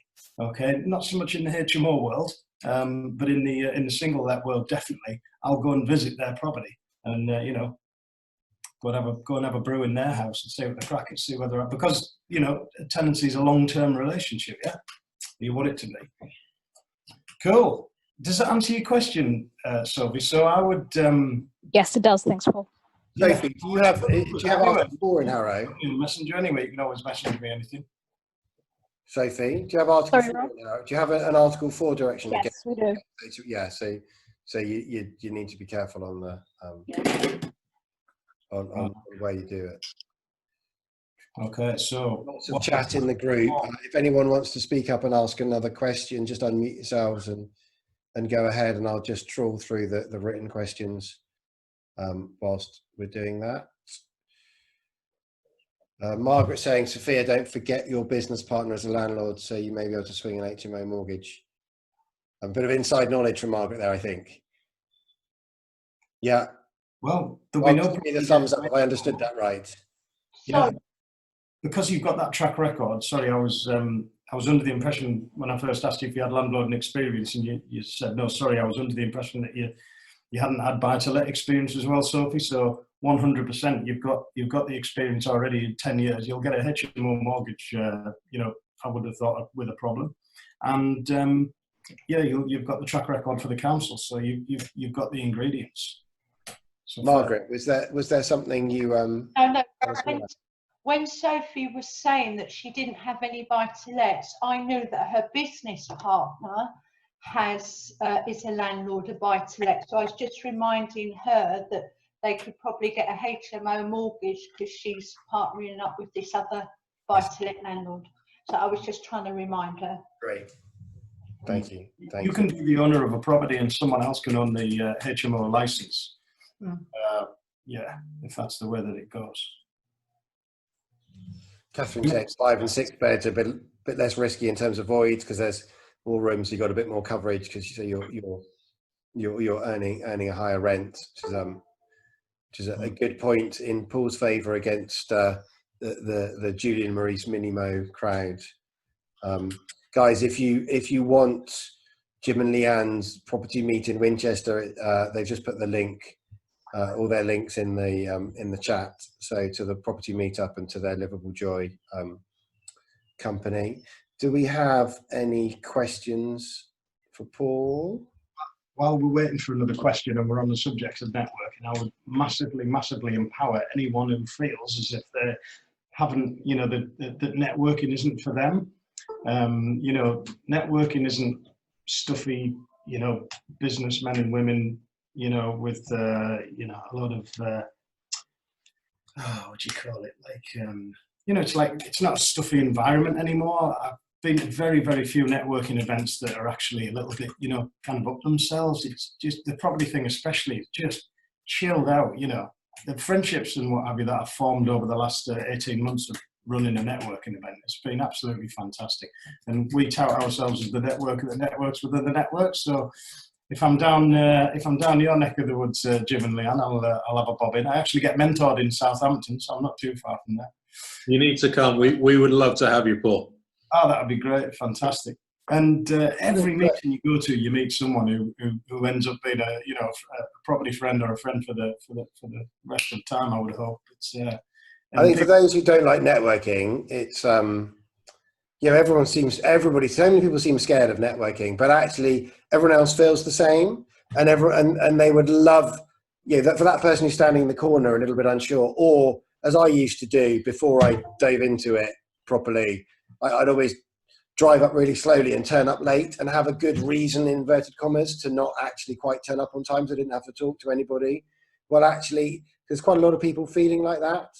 And everybody, that they would love you to go up and just say hello, find that person standing in the corner, having, you know, just quietly standing there on their own. They're in a networking meeting. It's your one opportunity to go up and chat to anybody. Because if they're in the room, they're there to talk to people. That's the point of a networking meeting. You will only ever get a friendly, smiling face, even if you interrupt a conversation. When you're in the pub, you're never going to go up and interrupt a conversation. Well, networking meeting is the perfect opportunity. Even if people have known each other for 20 years and they're deeply engrossed, if they're having that conversation at a networking meeting, they're there to talk to you. So don't be scared, and you can only benefit. It's such a good opportunity. I always say that a networking event is the only place really that you walk up to a bunch of complete strangers smiling, stood there waiting to get a chance to chat, and not have people turn around and go, "Who's this loony?" Yeah. You know? It's absolutely great, and people are more than welcoming, and a lot of people understand that there's initial nerves and jitters, and if they don't recognise you from previous meetings, they'll be extra falling over themselves probably to make you welcome, I would have thought, you know. So Oscar is just so suddenly from no questions to loads. Tajinda is just saying there, Rob, that she's yes, really uncomfortable with networking. There's 3 words that you can use at a networking event, which have been really useful for me in any situation where I've been lost for words, and that is, what's your story? And a networking event to do with property. Yeah, so where's your journey taking you so far? That kind of thing, without saying, hello, mate, you know, how many houses have you got? What you're up to? It's a case of, you know, just kind of saying, where are you at? What are you up to? What are you on with? That's another great one. Oh, what are you on with at the moment? Oh, well, you know, I'm just doing a single there, or whatever. Oh, is that your thing? Or, you know, have you ever done HMOs? This is what I'm interested in. And generally, if there's a chance, right, so some meetings you'll go to, like a PIN or a PPN, where you get to say whether you want to stand up at 20 seconds or not. I think I said last week, the property thing, we have a creeping circle of death, we call it, and you have to do it. It's like, you know, like I said last week, if Alex Honnold can free solo El Capitan, you can get up and say 20 seconds about yourself. And in that respect, everyone then knows what you do. It's not like a case of 10 people have got about 50 and said what they do. Everyone quickly says what they do, and you kind of go, right, and I'm, you know, me and Boise have been at the front like that. Right, well, so-and-so, he's in Redcar, or they're in, you know, wherever, Middlesbrough, and he does HMOs there. And, you know, so if everyone says what they're there to achieve and who they're there to meet, and if they've got any particular challenges in the world of property, then we can make those connections for you. You know, I'm gonna bring us back to the questions, Paul. Right. We've got some of them coming in. So from Oscar, first off, What takes up most of your time in property, and how do you manage your day? Okay, so my day is full of tangents. I try and compartmentalize. Why is that not surprising? I know. I just attract a tangent. I'm Brilliant. a tangent tangerine. Yeah, so I try and compartmentalize my time as much as possible. And I've got set things that I need to do in the day. Lewis Blakelock, my business manager, has got us onto Mondays.com. But it appears that my Mondays.com is about 15 times bigger than it should be. I've always got 6 or 7 projects on the go. I've always got 2 or 3 refurbs actually in motion at any one time and planning for the next one. This morning, for example, I met an engineer on site to have a check whether we're going to knock a building down or not. And then I had my day absolutely planned out, and it completely didn't go to plan because people turned at my office wanting to chat. Not chat about just any old chit chat, had a random guy come in today who happened to be a bit of an expert on Instagram. So we went off chatting about Instagram and how I need to do my, social media a bit better and get that a bit more organized type of thing. So my average day generally entails emails with architects. I'm trying to do as least as possible with tenants now. I'm trying to push all that over onto Lewis, but it's very difficult because it's very much all in my mind. I know each one of my tenants by name, what they do for a job. I'm very close to my portfolio, as it were, and I'm trying to get off that cold face. And I'm trying to get off the cold face in a manner that doesn't, degrade the service that we offer. So it's all about, at the moment, getting systemized and getting things organized and what have you. So my average day is just a lot of different things to do with running the property business. I need to go and see the lads quite a lot. Next one from your mate Boise, who you run the property thing with, I think. On commercial conversions, would you add retail or other commercial space and create a bit of diversity into a single scheme? Is that something you do or you'd recommend people doing? The only commercial I like at the moment are industrial units. I've got some little industrial units. They don't make me very much brass. All I make off them every year is a tax bill because I'm on a fairly short repayment mortgage. So everything that I've got since I built those units, everything goes back into those units, but there'll be a nice little, a decent thing when it's paid off. Plugging it all back in to pay off the mortgage. Yeah, I'm not into diversity. You're not putting diversity into your commercial conversions. I want to take commercial conversions and turn them into residential. I don't want to take commercial buildings and leave bits of them as commercial unless it was perfect for a Costa Coffee where they could give me a 25-year covenant. I'm not even bothered about GDVs. We've got a project at the moment, Boise and I, with a couple of friends, Debbie Archer and Nikki Chapman, and we are currently having that debate over whether to leave and it depends on what the planners say as well. We have a building at the moment, which I'll show you in a bit, which we could leave the downstairs as retail, but I just think it's not in a particularly fantastic retail area. It's just in a normal little town in the northeast. And if you can do it as accommodation, I always fill accommodation. My portfolio's always full, so I'd rather have a 6-bed cluster flat HMO on the ground floor of a commercial building than a commercial covenant in there. I mean, we don't put any commercial space in if we can possibly help it. Why would you want any? Why does the world need any more retail at the moment? Unless, like you say, you can put a Starbucks or a Costa in, or unless you're on a thriving prime shopping street. But even then, I don't think there's a place in the world for diversity. When you've got the opportunity to put resi in and resi works well, why on earth wouldn't you? You generally get better values per square foot. You get better rent. I think that. I'm all about the income. I very seldom sell anything, and I'm just all about keeping properties for the long term and getting as much rent out of them as I possibly can. Okay, David has asked, what would you do differently building your portfolio? I guess what would I do differently? I would try and leverage investor finance from an earlier age, and it took me till I got 35 single lets until I took the jump into full-time property. And the reason being is because I was completely banzai when it came to, you know, buy-to-let mortgages at 85% interest only, same-day remortgages, that kind of thing, buying houses, as well as having a full-time job. I was effectively living off remortgage money, you know, riding the crest of a wave. But what kind of put me in a decent position was the amount of value that I added to every property, because I smashed them to pieces and put them back together again. And you know, like Jim and Leanne just added massive value. Worked very long hours adding massive value. I would have done a bit less of that and got into the commercial conversions quicker. I mean, I bought a piece of land for 80 grand, got planning permission on the next thing, it was worth 220. I mean, that was in 2008.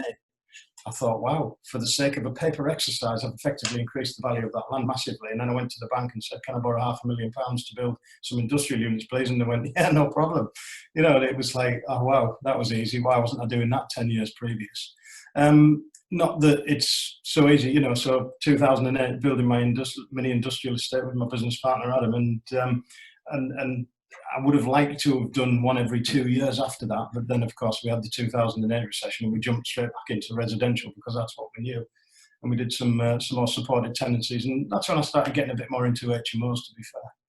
And I tell you what, I wouldn't have done quite so many singlets, and I would have got into HMOs. I, like most other people, 2005, 2006, I bought 2 big buildings and rented them to a care provider, and they rented them as HMOs.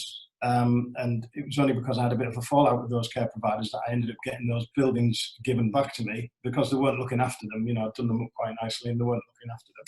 And I got them back and thought, well, what am I going to do with these? I tried to rent one of them as a single let and got 3 families in, one on each floor. All part of the same family, subsets of the same family, as it were. And the house next door, I just couldn't get it shifted. And then the charity went a little bit, lost the contract for whatever they were doing, and they offered me the six best people out of 40 people that were getting made homeless. And I went, right, okay, I'll give that a go. And I ended up renting them, getting twice as much rent as I was getting off the care provider, and thought, well, that was me in HMOs then. I quite liked it. So I wish I'd done HMOs earlier, is what I wish I'd done. But people have tar HMO with the brush, and I did, that they're just for people who are doilies, you know, wood chip on the walls, that kind of thing. I just didn't think about, I mean, some of the HMOs that I now rent, I get quite jealous when I finish them. I think, wow, this is fantastic. I'd love to live in there. Brilliant. And that's the way to do them. Like Jim and Leanne's kind of standard, you know.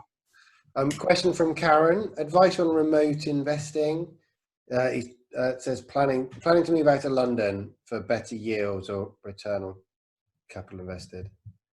So what are your thoughts on investing out of area? Oh, wow. I have very strong thoughts on this. I think you and I align pretty well on this one, but you go on. Yeah, duel. Good Lord.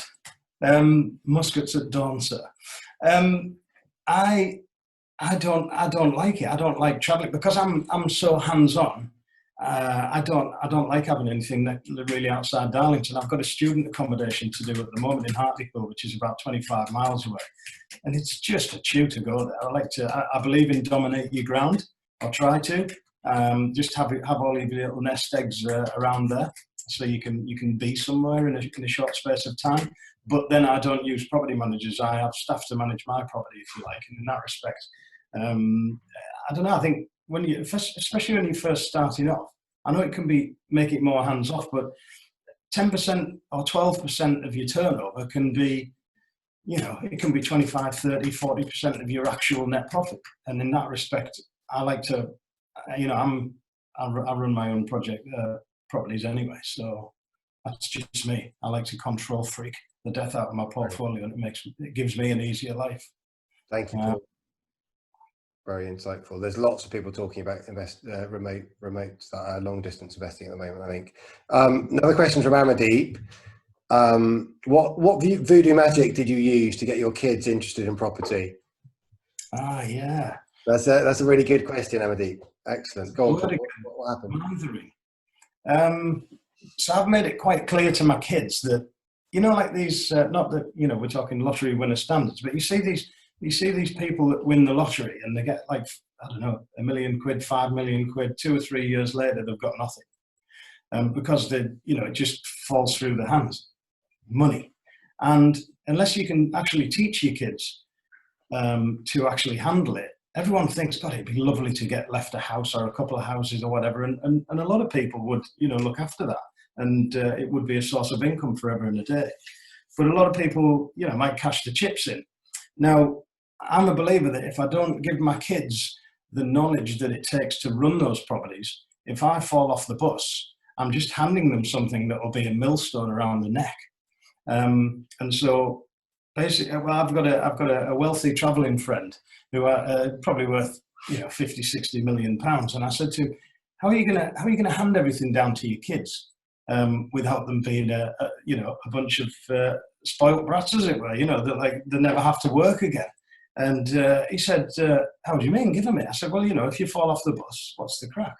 And he says, well, no, he said, if they want it, Paul, they can buy it. He said, I had to buy it off my uncles and my dad and my brothers and all this. He said, what I've got, I've bought it. I've grafted for it and I've bought it. And it's the same with my kids. And I thought, that's actually a fantastic thing, because, you get to my kind of 49-year age stage in life and you think, well, I'm going to have to start really paying some stuff down here. I've got quite a lot of properties. Between myself and I've got about 75 properties, something like that. Now, most of them have got mortgages on. Now, if I just take one property and just pay it down, and then another property, if I pay off one property a year through my income, that stifles me being able to kind of keep expanding my portfolio, if you like. So I could just take it easy and pay down properties and then put them in trust. And then, you can't do much with an encumbered property, right? So, yeah, my whole thing at the moment is actually, well, what's quite easy is to sell, give my children a track record in property and allow them to buy them off me. I'll do them a good price, I'll do them a good deal. So nice of you. I'll do BMV and might retain a little bit of, agency fees out of the job. But so I've been empowered lately to get my kids reading, Think and Grow Rich and the Midas Method, set goals. We're doing like little mini masterminds with them with the help of Paul Smith from Blue Oak. And the light bulbs are starting to go on. So the more that they knuckle down and graft with that, the quicker I can get retired and go snowboarding while my legs will still allow me. Great. Brilliant. Couple questions in quick fire from Marvin. He says, I've been a buy-to-let landlord for over 10 years, always wanted to diversify, but avoided HMOs as it always looked like a headache. He also runs his own sales and marketing company. So I've now done some more research and can see that people are doing very high-end HMOs, like Jim and Leanne, and you do for your stuff, Paul. Do you think that this will be the future of HMOs? And his second question that he asks in one go, I know, Paul, you're working on a monster property. Can you talk about that and how is it getting on? Right, good. Well, so I remember high-end the future of HMOs and what's your monster project? Yeah, well, I remember talking to Marvin at the coffee machine at the commercial conversions course. All right. And, I think we touched on HMOs, and I probably, got my phone out and showed him a few pictures and said, it's all right there, crack on with do this kind of standard.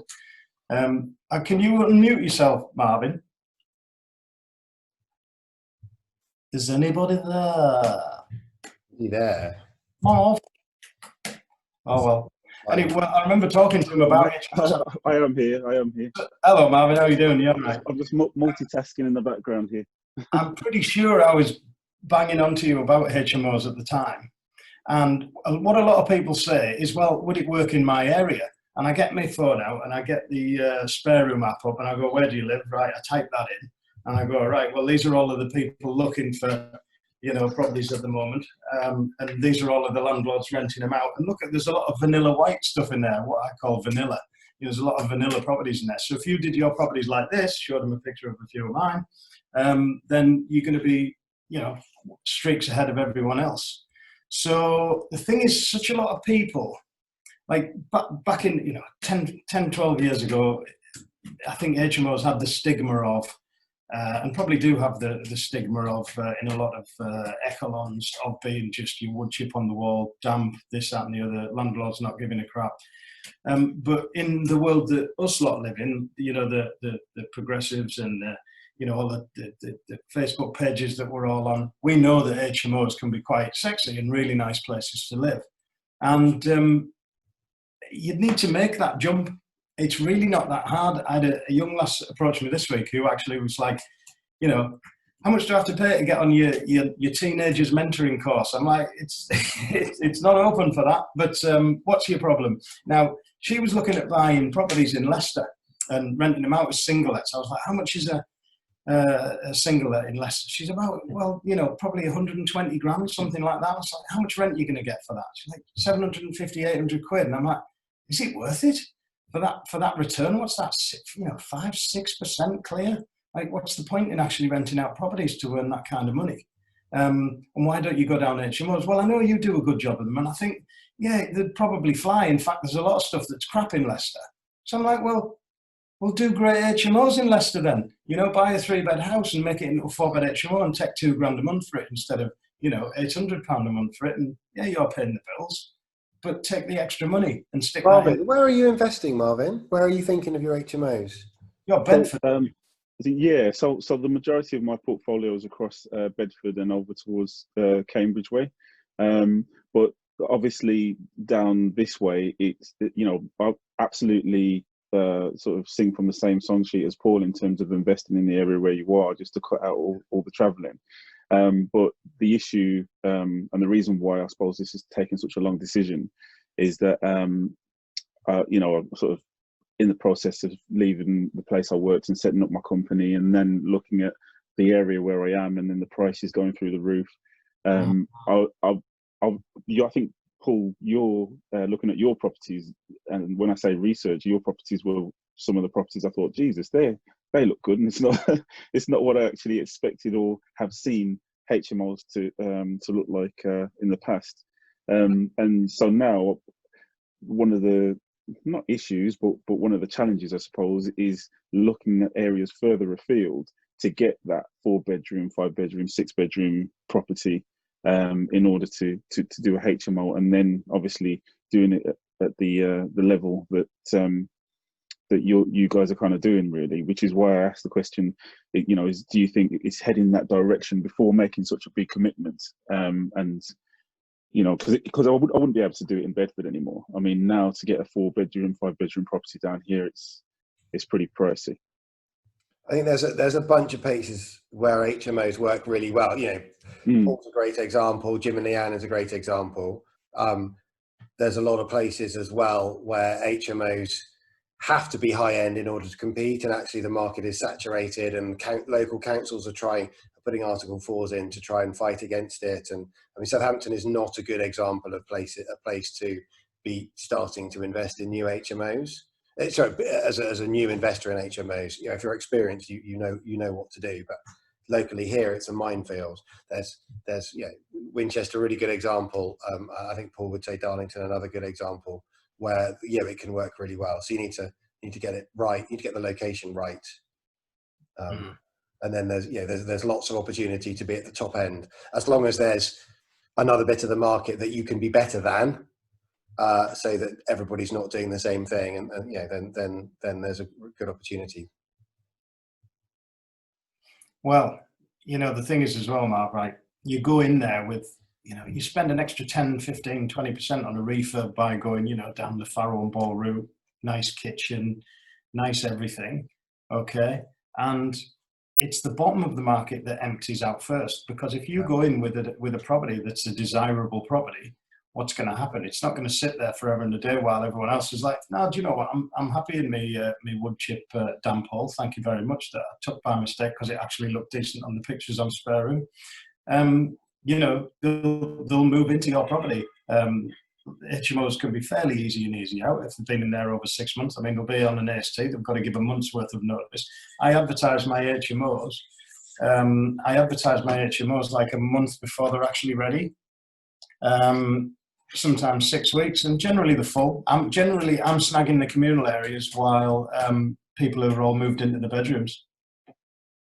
So it's where you set your stall out, really. So a little bit extra effort on the refurb, a little bit extra expense, and you're buying yourself that peace of mind and good good occupancy.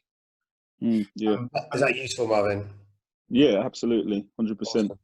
So in 1 year's time, it being a year since we had a right good chat by the latte dispenser, I'm going to hold you accountable. I think you should get networking, mate.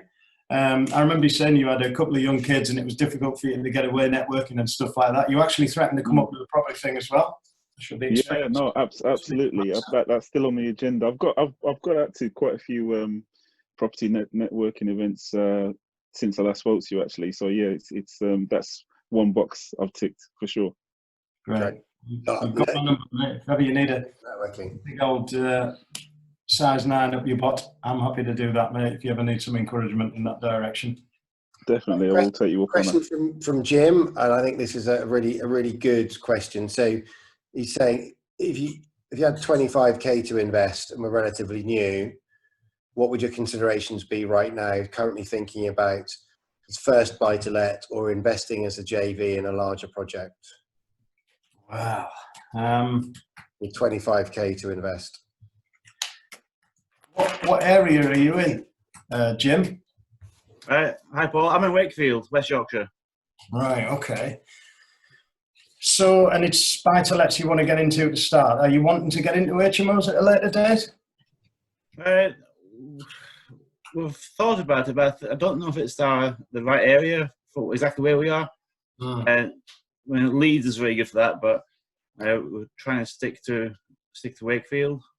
What's the most dogged, horrible, moth-eaten flea pit you can buy on a half-decent street in Wakey? Oh, what? Sorry, the cost-wise. Yeah, what would be a really decent street, like a two-bed buy-to-let type street? Terraced houses. Yeah, 50, 60 grand. Would be for a horrible flea-bitten one. Yeah. Chicken. Yeah. Right. Yeah. Okay. No worries. I think. Have you got any? I mean, you can buy these properties as long as they've got a bathroom in and a kitchen. It's classed as habitable, and a surveyor will actually survey a property based on, yes, its condition, but whether it's habitable or not. And you can go in there and do. I mean, I bought properties that, you know, over the years that I wasn't really supposed to throw a grenade into, and because you're not supposed to make them uninhabitable if you buy them on a normal buy-to-let mortgage. But I used to do that anyway. With 25 grand is a decent sum of money up north. I bought a property not so long ago for 26 grand in Darlington, which was super cheap anyway. And I spent about 20,000 quid on it, and it valued up at 65. So I was able to get all my brass out, but I was able to buy it for cash. So if you can, you know, I would encourage you to maybe get a cheapy 15 grand, if you can, Sainsbury's loan to top it up to your 40,000, stuff like that. And then, and then buy that. And it depends on what other money you could get available to you. I mean, do you have any relatives would give you a bit of a bridge loan, anything like that? I've not investigated that at the moment, no. So I mean, I can continue saving until next year, but I want to I feel like the opportunity is now. So I don't want to. There are some lenders who'll lend like at around the £50,000 mark.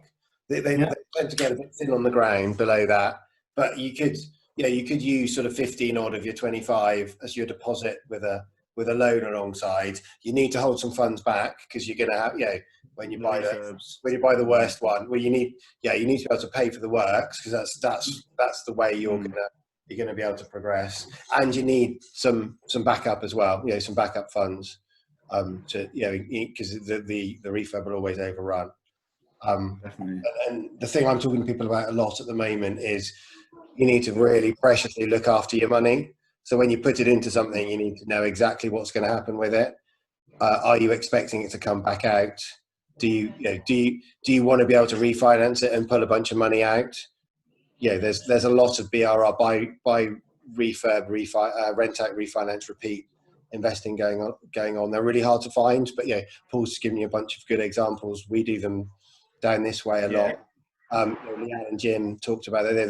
There's 3 very different markets where we're managing to find those sorts of properties. And if you can buy a really rubbish one, like Paul's saying, and then spend that 10 grand preciously on the refurb and add enough value, and you've got to be really careful, but add enough value so you can refinance and get your 25 back.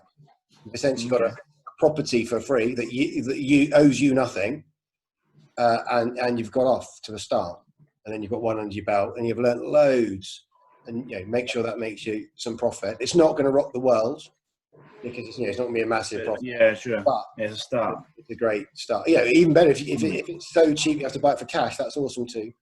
Do you have a trade, Jim? Do you have a trade at all? I'm in oil and gas at the moment, Right. So mechanical. Working away. I'm based in Manchester at the moment, but eventually it'll be away after the lockdown. So August onwards, I'll be away. I was going to say, if you had someone else that you could JV with, I mean, in your industry, there's plenty of people walking around with a good bit of brass, isn't there? Well, I imagine so. Yeah, yeah, definitely. Tell people what you do, fella. Get to the networking events. Tell all, chat to your workmates about it and stuff like that. You never know where a good old JV partner. But don't just jump into bed with anyone, of course. You've got to really have sort of similar values, and similar goals. But the more you yabber on about property, the more people might kind of go, because there's so many people out there that do yabber on about property. That someone might know someone in common who does the same kind of yabbering. Okay, so you never know who you're going to get, thrust in the path of. But also, great concentration of people who yabber on about property networking events. Contact your local networking events still, because like the property thing, and like Rob's property mate. Still having Zoom calls. I had a Zoom call the other week, and there was a couple of new people on there that I'd never seen before. So get on those Facebook pages, mate, and get chatting on those Facebook pages as well, mate. Get posted. Jim, have you been to any of your local PIN or PPN meetings or local meetings? Yes, well, I've been a couple. It's usually my personal or worst nightmare, like we mentioned before, but just put myself out there a bit more. We've been to a few PPNs. We've all hated it. Yeah, we've all been there. Yeah. It's hard. I think it's the social media side as well. It's the social media is massively important to getting investors and putting yourself out there. But at the moment I'm pretty overwhelmed with, like, on Facebook, the notifications, like there's 50 odd, and I haven't got the time in the day to sort of even like go through all these things. And then that's just one, and there's different communities and groups and calls and webinars, and it's as well as a full-time job, and then trying to invest on the side. So it's Look, there's Lee just in the chat saying he's operating in Leeds and happy to have a chat. Yeah, connect with people. There's loads of people out there. If Facebook's too much, just really step away from some of the groups. Go to the ones that you resonate best with. Find the people you meet and you like. Property is incredible for people being open, honest, wanting to share. Just look at tonight. Look at Paul and Jim and Leanne's desire to share and help. And there's loads of people out there. Get in front of them in person when you can. Go to local networking meetings. Travel if you need to, but there's local meetings up and down the country. Try the independents as well. Like Paul's property thing. Jim and Leanne got their Winchester one. They're both independents. Mine locally in Southampton is an independent meeting. Those just give us a bit more flexibility, just to be a bit more like natural and real and us and doing what we want. But there's PIN meetings, PIN, there's PPNs, like you said, every up and down the country, and there's people everywhere, particularly in property. Don't take your credit card, as in don't spend money on courses. Just learn. There's loads of free stuff out there. There's loads of opportunities to share and discuss. Just talking about the Yorkshire Mafia, brilliant. Sorry, mate. Another great place to go is auctions when they start up again. That's a good place to go, just to see sort of who's buying, and then rock up to those people afterwards. Say, I noticed you bought a couple of properties there, mate. What's your story? What's the crack? I'm just new to this. Is there anything you can tell me? Like, be an absolute beacon, but also be a sponge as well at the same time. Builders yards. The manager of a builder's yard is a fantastic person to know, who's young landlords? You know, who's young landlords, or who's a good builder, who's a good sparky, who's a good, you know, who's a good whatever. Builders' yards are a fantastic place to effectively do business and glean information off the guys that work there. And you know, who are the young landlords that are really doing stuff? Who's constantly doing houses up? Everyone knows everyone's business. And I'm guessing Wakey's. What's the population of Wakey? Wakefield. What's the population? It's a very good question. I think it's about. Oh no, I won't even hazard a guess at the moment. I've got the spec somewhere. There's a chap called James on this call tonight who's just said, yeah, he's in Wakefield. He's just shown us all his Yeah. Get in touch. You know, James McLaughlin. that's awesome. Okay, so there's 2 or 3 people just here in this group. And that's, you know there you what go. always happens? I always come off calls like this and go, oh, do you know what? There's so-and-so that I could have told that guy about. So anyone who I chat to or anyone who wants to, just send me a message. And if I think of anything else, my old brain's sometimes a few minutes behind my mouth. I'll think of someone later on that I'll probably know from Wakey or that area that I could connect you with. That goes for everyone. One for my friend Clive. Rent doesn't wash its face in my area, saying he wants a monthly income. Does that give me permission to leave my area for a good yield, or do I change my strategy and go to do something like flipping or sourcing to stay in my local area? I'd have to JV to stay in my area. So I suppose he's asking the question, which would you, if it's hard locally, which it is for Clive, would you first prefer to stay in the area and switch strategies, or stick with the strategy that he wants to follow and you know, go more remote, further afield? Okay, I have some questions, Your Honour. Clive, would you reveal yourself to me, please, sir? Hello. How are you doing?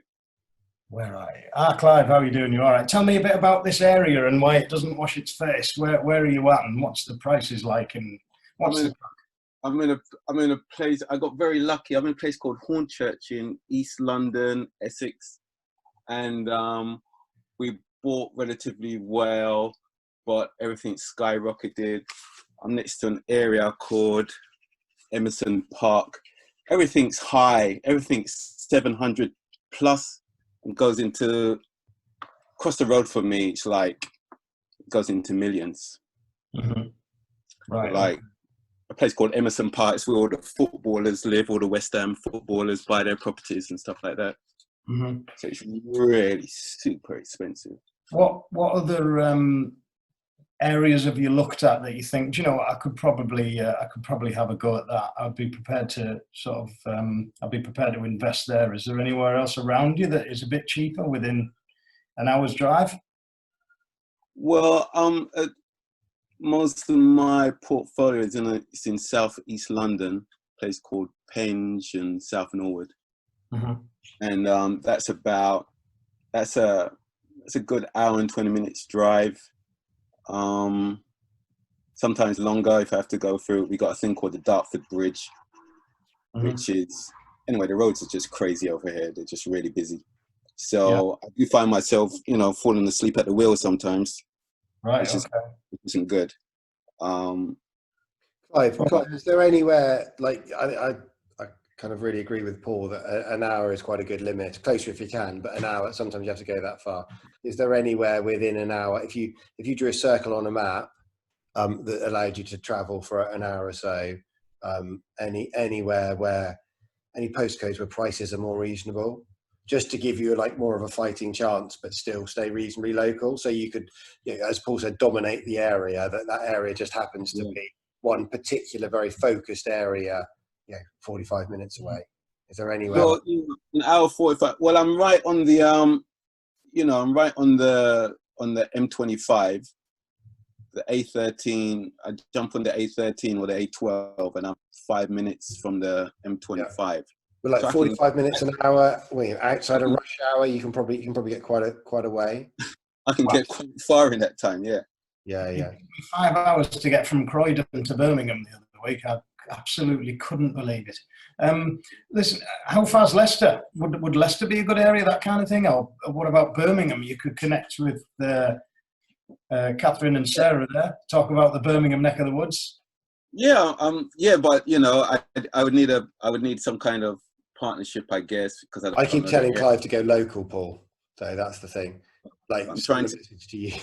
You want to try and keep it local, yeah. I suppose Try I and am keep that before. yeah. To that I other got person. a little one. I got a little one. You know, the whole idea of me living this lifestyle is to do the school run. You know. Well, so you will live down. I'm meaning to do a school run, but now I'm in it. I'm like, whoa. Got to be careful what you wish for. You would need a trusted partner. I mean, you know, just from people I know on here, if you were prepared to go to Birmingham, you know, there's Catherine and Sarah there. If you were prepared to go north of Bedford, there's, I think, there's Marvin there. There's people that you can talk to in these areas. I mean, I'm no expert in these areas, but these areas are pretty strong. And if you know if a 6-bed HMO doesn't work around by you, I mean, I'm guessing rents would be like 250 quid a week down by you. No, you're talking maybe $3,000 a month. Yeah, so a HMO room, which would a HMO room be? A HMO room would be about between 600 and 700, depends on if it had an ensuite. Right. So, well, it looks like you're without a choice. Too high. Yeah. You're just going to have to go further afield, and you're just going to have to pick. You're going to have to research what would be your gold mine area, as it were, and you're going to have to find out which is going to be good for you. Again, networking events, chatting to people, Facebook pages, asking the question of people that have been in a similar situation to yourself, other landlords in your area, 100% other landlords in your area, and finding out what they're doing. I mean, are you looking at investing for like another, you know, a few years, or I mean, could you stick for a while if you wanted, or are you? No, I'm in it for long term. I'm in it for the long term. Yeah, nice one. Well, I'll just connect with as many people that might be in a similar or may know about your particular situation in your particular area and find out where they're investing. And then if you find yourself a bit of a niche area, like I was talking to my friend, she said, you know, Leicester has pretty strong demand for good HMOs because there's very few of them, in her opinion. It might be worth having a look at Leicester, somewhere like that, which I guess you would consider that up north. To me, that's down south. Yeah. I mean, I don't know if they got Article 4 directives there in Leicester. Yeah, well, you're going to have to do some research there, fella. Yeah, okay. Cheers, Clive. Guys, do we have... pleasure, Clive, of course, always, as always. Do you have more questions? They tend to come in waves, thick and fast. Have you got any more questions? Whack them on the chat or just unmute yourselves. Yeah, just got a finger in the air. Please. Hello, Margot. Marco. Hello, Paul. I have a question. I'm still similar to Clive. Clive, I know some of the areas that you invest in because they're not too far from me. So I'm South London, and just like Paul, I've got buy-to-lets in my area, but the prices are just silly. If I had to put a deposit down, I'd probably only be able to get another 2 here, and then my money would be gone. So I do need to look out of area. Now, my thing is, this sounds really bad, like I'm speaking to a counsellor, but my thing is like trust. So if I was to JV with people, obviously I know I check them out, but I've just got this trust thing. How do I get over that? Oh, and JVing isn't for everybody, Margaret. Sorry? JVing isn't for everybody. You need to like absolutely be able to trust the person you're investing in or partnering with or working with, and that's not a quick thing. Yeah, it takes time. Like, you know, KLT, know, like, and trust. You've got to know. You've got to do all those things, and it can take a long time. And you don't necessarily the person you think you're building that trust with to JV with isn't necessarily the person that you end up doing it with.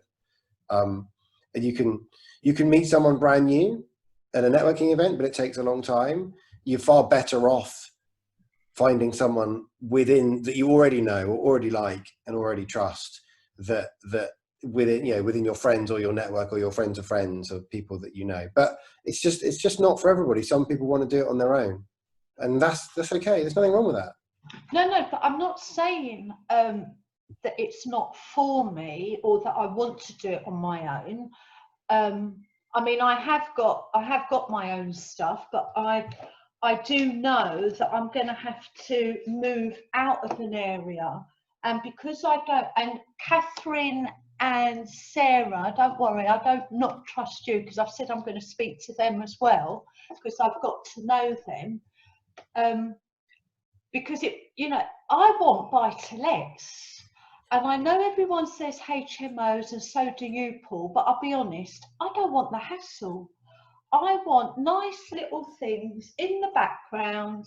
I look after my tenants. I don't want 5 or 6 of them ringing me up because they're not getting on. I'm with you, Margaret. I love buy-to-lets. I've never had an HMO. I never will.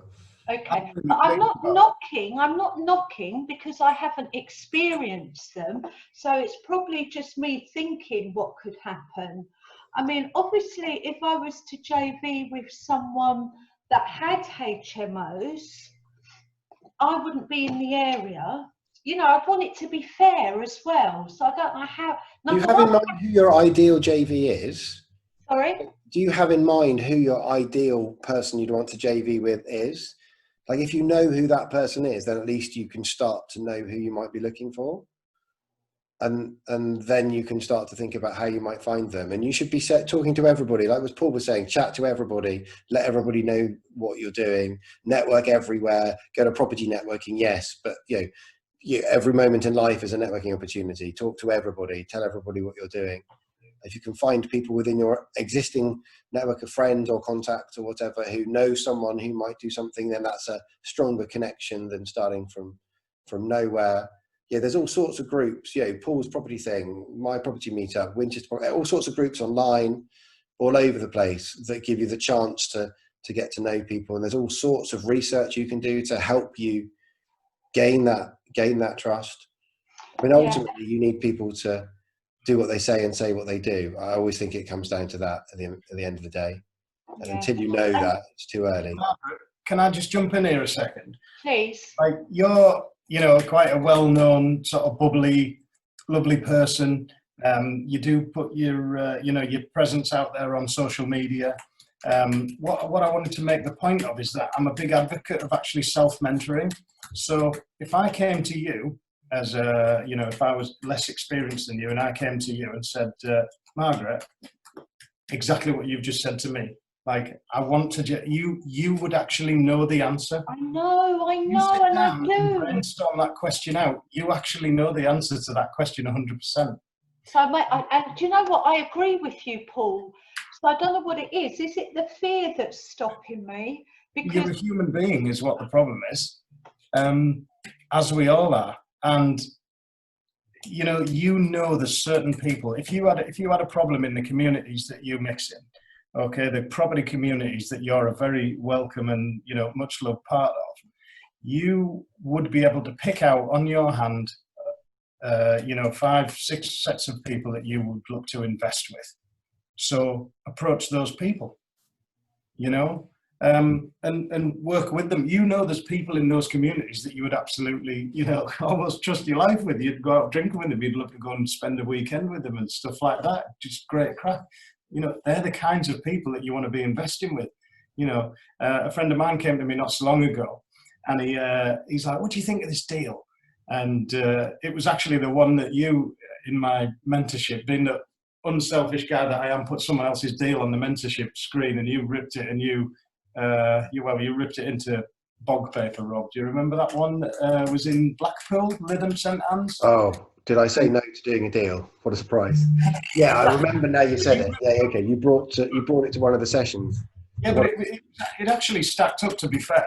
And a friend of mine brought it to me, and he said, "What do you think of this deal?" And we looked at who he was buying it off, and it was some dude on a flipping plane with his Alexander McQueen t-shirt on, looking like an absolute fromage. Like selling this deal that already had planning gain and this, that, and the other. And I'm like, mate, to be fair, why would you want to deal with someone who looks like that? Who's like, it's all about the show, and not so much about the goal. And he just wants to get options on pieces of whatever and sell them on to people like you. Fair play. And I said to the guy, look, come in with me. I'm about to buy this great big building opposite the theatre. And before I even gave him the figures, he's like, yeah, great, I'm in. Now, there's a certain social provenance there that me and that guy were pals. I'd helped him out on a lot of other occasions. I wanted him effectively to get a successful deal.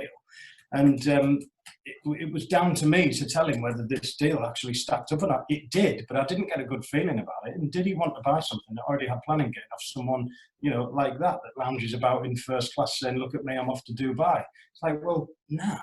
So you know the people who you know that you would like to JV with. And in that respect, you don't get them JVing or get them sourcing for you. You don't have to JV, you can get them sourcing for you. And you know, sorry for interrupting, and I think that's one of the reasons that I have this trust issue, because years ago I did pay someone to source a deal that was very, very well known in the community at that time. Everybody liked this man, he seemed very credible, but then he ran off with people's money, and that has made me have these trust issues. Okay, but you know there's people in there that would rather lose an arm than poke anyone's eye with a stick, you know. So you already know those people that Paul's saying, you know, that you could do that sort of thing with. Go to them and talk to them and just dive into their world and their community a bit more. You don't have to put your hand up and say, let's JV on something now, here's my money, but you can have that in your mind as you deepen the relationship, and then later on broach the subject. You can start by sourcing, asking them to find something for you is a really good sort of straightforward transactional type of way, even if it's just that's the way to deepen the conversation. And you might not want them to source, or you might talk about something else, but just obviously stalk them on social media and get to know them better and work out exactly, just sort of under the skin of what they say versus what they do. And vice versa, turn that on its head. I'm not being big-headed or anything like that, but it's about business friendships. If I can't be friendly with someone or get on with someone, if I don't like the cut of someone's jib, I won't allow them to JV with me in the respect of I've decided not to work with certain investors because of the fact that I don't think I'll get on with them, and I don't think they'll be the kind of guy, if I said, look, X has happened and we need to extend for 2 months. I had the chance of dealing with a fella who had a lot of money, but the broker in between us was kind of like, well, he doesn't like to go over time scales. I was like, how do you mean? He said, well, he has pulled a couple of first charges on stuff that's run over time. I'm like, well, how much over time? I'm one for running slightly over because I'm a perfectionist. So if that guy doesn't buy into my perfectionism and the fact that money isn't the most important thing, it's about providing fantastic houses for great people. And the money it's not secondary because we all need to make brass, but I'm in it for the long term type thing. So I want my product to be right. And I just said, that guy doesn't sound like he's for me. It doesn't matter if he's got 80 million pounds in the bank. I'm not interested because I don't want my bum spanked for going over something by a month or two. Not going to happen. And there's so many fantastic people in this community that I don't think you've got to look very far, because you've already looked and you know the people that you want to deal with. So get it on. Paul, Marvin's reminded. Oh, sorry, Marvin. Yeah. Thank you very much. Marvin's reminded us that we got sidetracked from your update on your monster property. Right. Whatever this mysterious thing is. We probably talked about it at some point. But of which Godzilla does this man speak? I don't know. Marvin, do you want to? Yeah, I've got some fairly, I've got one that will probably end up being about a 30-bed co-living development. That's huge for me. I've got an 8-bed student accommodation coming up. That's middle of the road. I've got a 12-bed HMO that I'm doing. I've got, what else have I got? Oh yeah, I've got one at the moment which I lovingly call the Bollock. I'll share my screen a second. That sounds like the one, Paul. Well, hold on, where's the group? I never know what's going to come up when I do this sharing thing. Good Lord. Yeah, it's come up. Awesome. Well done. Right, okay.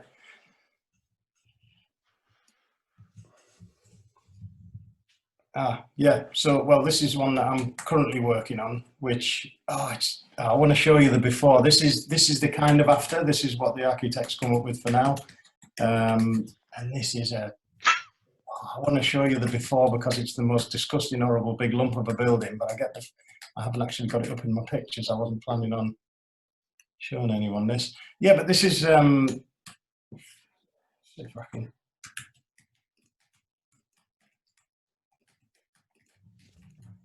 This will end up being about at the moment, it's just, you see this building here. Can you all see that all right, by the way? Yeah, all good. Yeah, set of plans. This is about 16, 17 bed HMO where the building at the moment is just like this thing here, big old lump of a thing. And I'm going to take the roof off and put another story on.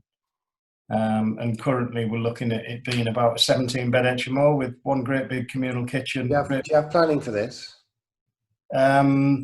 It's about to go into pre-app at the moment. I've just had an engineer out today that gave it the old, keep the building. I thought he was going to give it a that.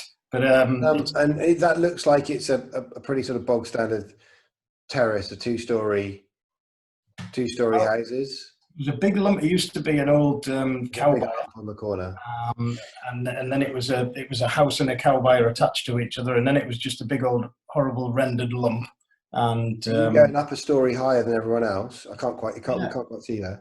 I wouldn't mind actually going another story on top of that as well to get some M&E up there and some calorifiers and maybe even one little service department. Are you confident you're going to get it, the height, the massing?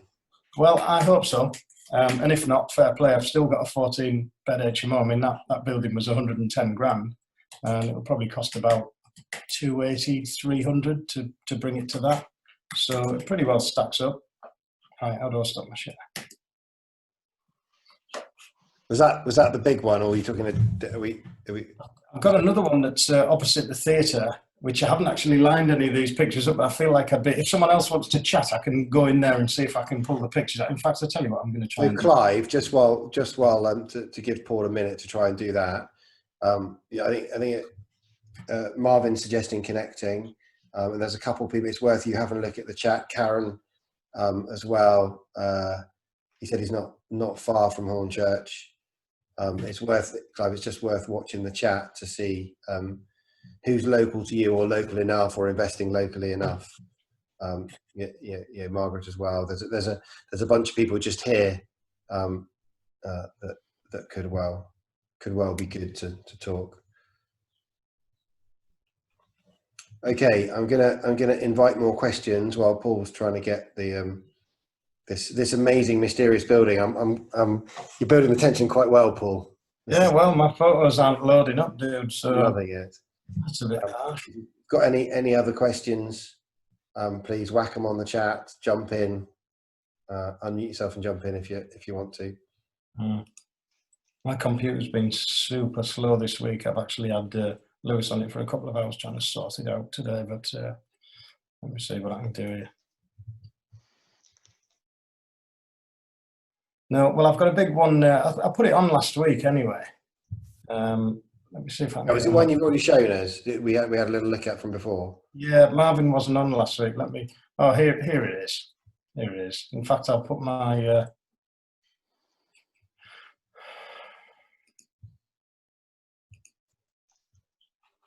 Right.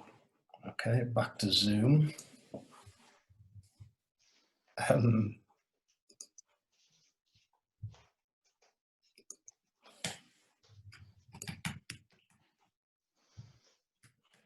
Yeah, can you see that? Guys, if you've got questions about other points you'd like to ask, please let us know whilst Paul runs us through this one.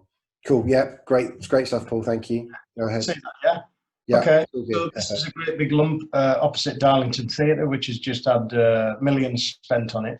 This building's just diagonally opposite, and I'm going to be taking this back part down. It actually has lapsed planning permission from about 10 years ago. to build this bit of a lump on the back, but I'm going to do it more sort of New York meatpacking district style, and you know, quite a lot of glass and steel, a bit of earthy industry clad onto the warehouse industrial style type. Yeah, I don't feel as if I can replicate well enough the beautiful arts, the beautiful sandstone.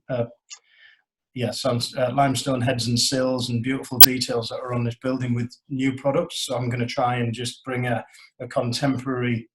To go very different to the contrast. So that's a bit of a lump. That'll end up being probably a 30-bedroom HMO. Oh, this is the one that I just showed you before. This is the before of it. This is as it is now. Okay, so you just got the thumbs up to be able to keep the structure today. We can. It is quite a lump, isn't it? It's very different than the terraces that it's next to. Yeah, we've just been stripping that out this last couple of weeks, and then what else have I got? 4 microservice departments. Where's the big? So is the big one, Paul, the one opposite the theatre? That's the one Marvin was particularly keen on. At the moment. Yeah, I've got a big one at Barnard Castle, which I can't show you at the moment. Oh, I've got another one. Let me show you this other one.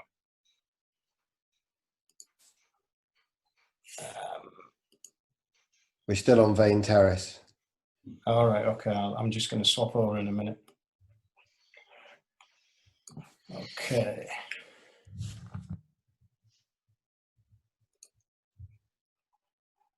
Okay. Let me just stop that share. Yeah, cool. And I'm going to share again. I'm clunky, but I'm getting there. Okay. This is the big lump that I got invited into, so to speak, which is a 4-story bank in a town not too far from. We've just exchanged on that. And that's a 4-story bank to turn into about a 19-bed HMO. It's got a bit missing off the back here. Well, not missing, but it's just 2 stories there, and we can take that up another couple of stories. Yeah, so we can do quite a lot with that. That's a bit of a lump. That'll end up being about a 19-bed, probably 4 cluster flats HMO. This is the one that I'm doing with Nikki Chapman, Debbie Archer, and will you go back then, and you'll so that 2-story portion will become 4, mirroring the rest. At the back, yeah. We'd probably do that in a contemporary style. Now, I wish this extension was subservient to the rest of the building, so we could actually clad it in something contemporary to give it that contemporary twist, rather than older brick, a slightly newer brick, and then an even newer contemporary structure on the back there. We'll probably take this dormer off the roof, which you can't see too well, and try and stretch it all the way along to make the top floor bigger, to use the pictures. Yeah, so what we'll do is, we've ended up in a, what am I up to? I'm supposed to be answering other people's questions, but that's cool. Yeah, so we'll probably try and get some windows in this elevation to get some more light into the building. And just, yeah, do bottom 2 floors, 6-bed cluster flats for HMO, depending on whether the planners will actually allow that. And then the next 2 floors will probably get like maybe a 4 or 5 bed, and then maybe a 3-bed in the loft there. Your planning will be for 4 C3 flats, and then you'll do C3 to C4 on some of them. And yeah, under PD. Yeah, so, brilliant, nice, lovely, and planning apple wrap in the extension on the back. Cool, nice stuff. Right, any other questions? I promised Paul we would go as long as we had questions, not just as long as you wanted to chat, as long as because we will be here till midnight. But we're very, very happy to keep going on the questions as long as you have. So very happy to answer any others. I'm sure Catherine Simpson's got a question. Sarah Burgess. I mean, I offered them an hour on the phone the other day and they never took it, so they must be shy of me. Come on, you girls. Yeah, might be something else, Paul. We do really want to take you up on that, Paul. Yeah, we just but they've just had enough. You're saving me for that time when you need me, aren't you? But don't worry, because I'm here for you. No, you're on the list for this week, actually. But anyway, I want to know what's your favourite book, Paul? Oh, the Midas Method. Oh, no, not more. Look at me starting talking about that. Right, next question. Okay. We love you, Paul. We love the Midas Method. Oh, yeah. We've heard quite a lot about it recently. Where we are. And look, I want to buy a copy, and I'm actually embarrassed to try and buy a copy now because Paul and I have talked so much about it. If you don't start asking me questions, I'm going to start asking you lot questions. Catherine, did you have a question? Another question or not? You don't have to. I've got a question. Go on, Margaret. Paul, so you mentioned that that big project with Nikki Chapman and Debbie Archer. Obviously, I know it's private, but how did you structure that, where have you gone? How did you structure that JV? Are you staying in it together and keeping it, or are you?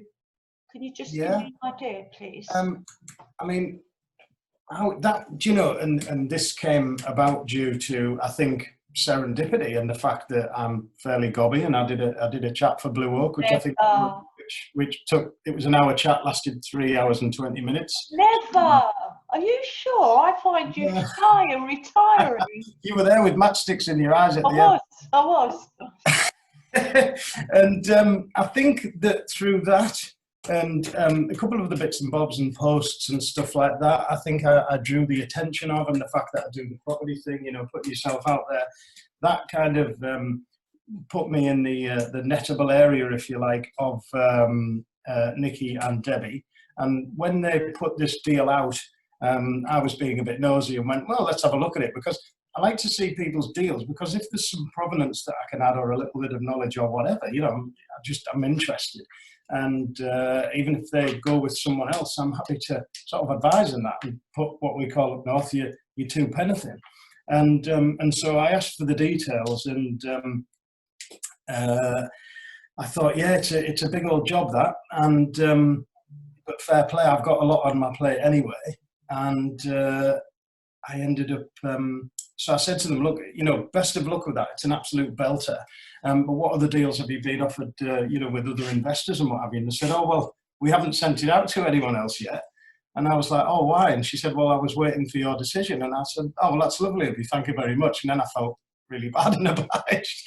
So anyway, I said, well, look, I've got a lot on my plate at the moment. And if we can bring in Sir Anthony Boyce, who pretty much went, you know, if I could bring in Anthony, Tony, who I do the property thing with, because he's an architectural technologist, and he can do all the plans and what have you.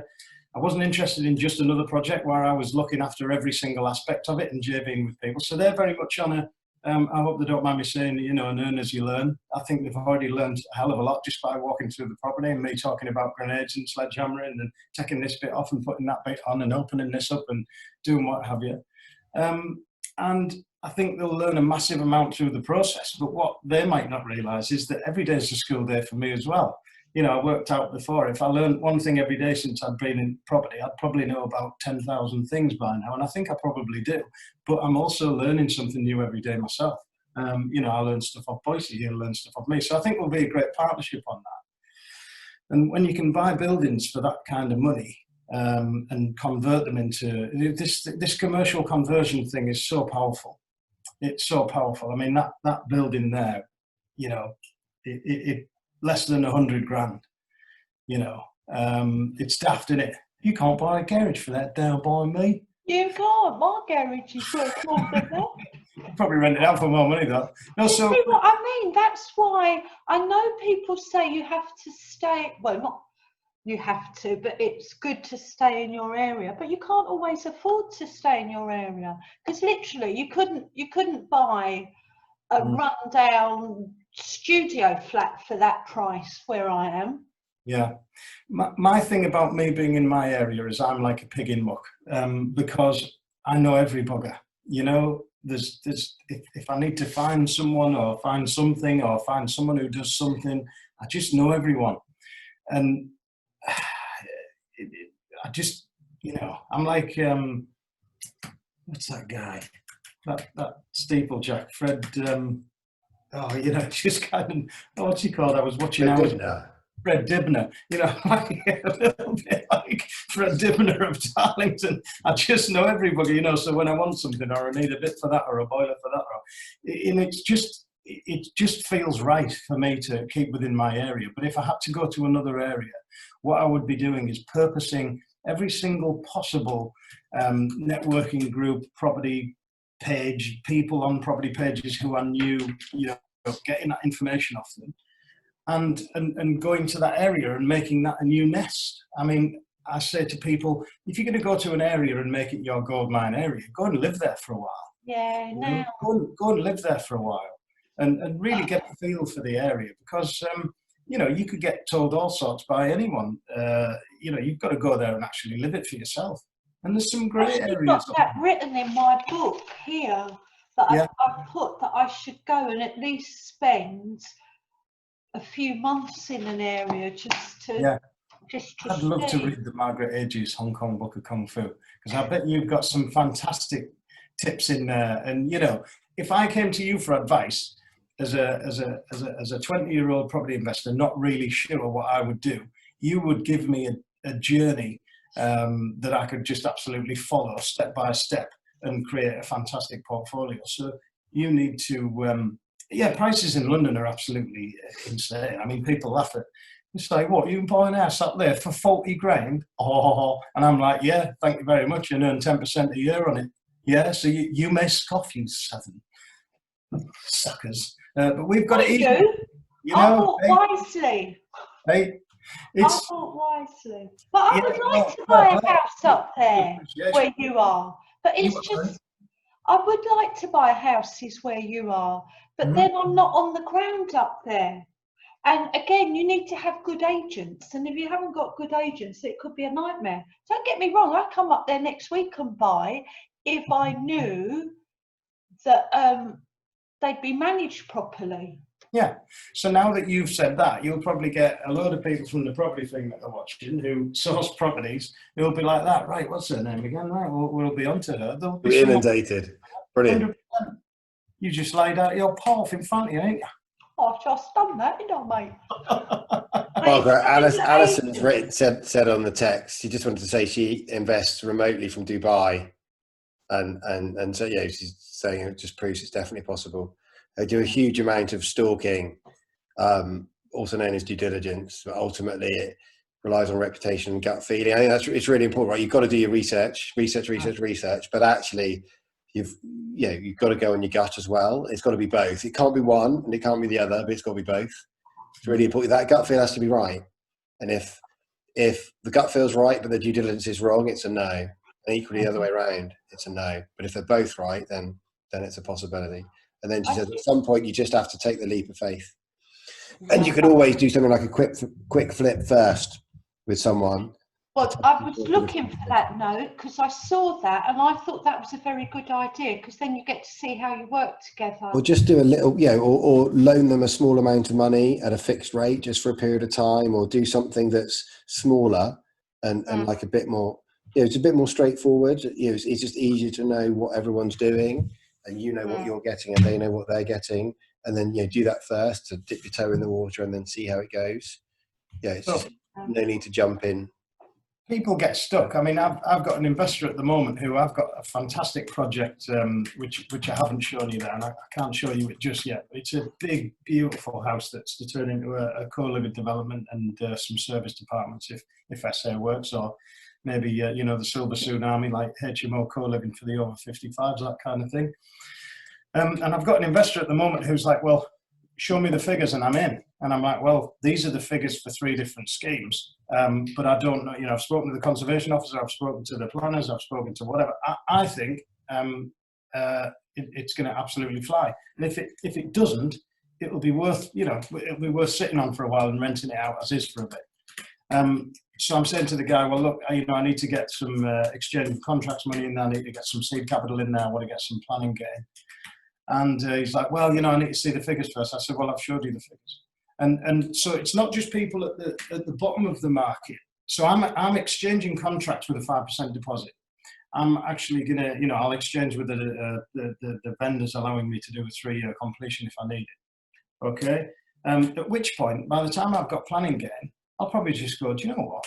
I'll get construction finance and I'll do the job myself, and then I'm not having to half it at the end. And so what I suppose the point that I'm making is that you've got to invest with sort of passion, and you've got to invest with, it takes balls to invest. So outside of your area, it takes bigger balls to invest outside of your own area than it does in, than it does in your own area. And this particular guy, I'm out of area to him. I'm effectively, I've just been recommended by a friend of his. And just as sort of COVID happened, he was supposed to come up and meet me. So we haven't actually met yet, but he knows I've got the credentials. He knows I've got everything, but he can't make the jump until we've actually properly met and I've got planning permission in place. And it's like, well, okay, you're probably going to miss out then, mate. So I'm looking for people at the moment with quite a lot of money to spend who've got, the ability to actually look at co-living as a concept and go, yeah, I can jump in with that with a load of cash and some passion as well and some good ideas. Okay, so but not everybody is very, that investor of Paul has got loads of money, but maybe he's not right for Paul now because he's not seeing the vision that Paul's seeing. So maybe that's not a good partnership. Yeah, there will be people out there for you, and you resonate well with, and you work well with, and you get along with, and it just feels like a really good mixture. And that combined with all the due diligence and checking and the stalking, as Alison said, you've got to do all that stuff as well. You can't just go on the gut feel. And some people are going to need to see the numbers, and some people are going to just want the vision. And some of that's right, and none of it's right or wrong, but it's what's right for you. So I was just about to jump into planning with 3 big projects just as the COVID thing happened. I couldn't believe my timing. It was awful. It's laughable and brilliant, but it's kind of awful, and it'll happen again in the future. And I always say in every adversity lies a seed of a greater benefit, as some of you will be sick of me saying, but it really does. And I had 3 big investors lined up for 3 big jobs that were just going to happen, and it was going to be great. And then they've all lost a lot of money on the stock market, and they've pulled back. But it is what it is. One door closes and another door opens. It's that mindset. So Paul, I just want to come back to more questions because we've got coming in from Marvin. When you do your mega HMOs, do you use contractors for cleaning or set up your own and employ someone? Are you just contracting out stuff like cleaning, or are you bringing people into your team directly? At the moment, my cleaners are my tenants because my cleaners won't go around, of course. So but basically that's outside of COVID. A cleaner that goes around full time. So I have 20 HMOs, and I've got a cleaner that just goes around them. So that's a full-time employee of yours. You just kind of employed part-time, employed directly by you, rather than contracting out. Yeah. Okay, guys, more questions. We're here for you. Platform to ask anything you want. Are we running our course? Come on, we got some more coming. I'm not going to let anybody. I was accused of shutting us down early before, and rightly so. Fair enough. We've been going for a couple of hours, almost 3 hours now. Margaret, excellent. I've got a quick question. Sorry, Paul, and I'm not saying this tongue in cheek. When are you going to do a book club on the Midas method? When can we sit and discuss it? Now? So Margaret, the way to do that then, and you're looking for people to connect with and set something up, you've got a wealth of groups. You could start a book club on the Midas method.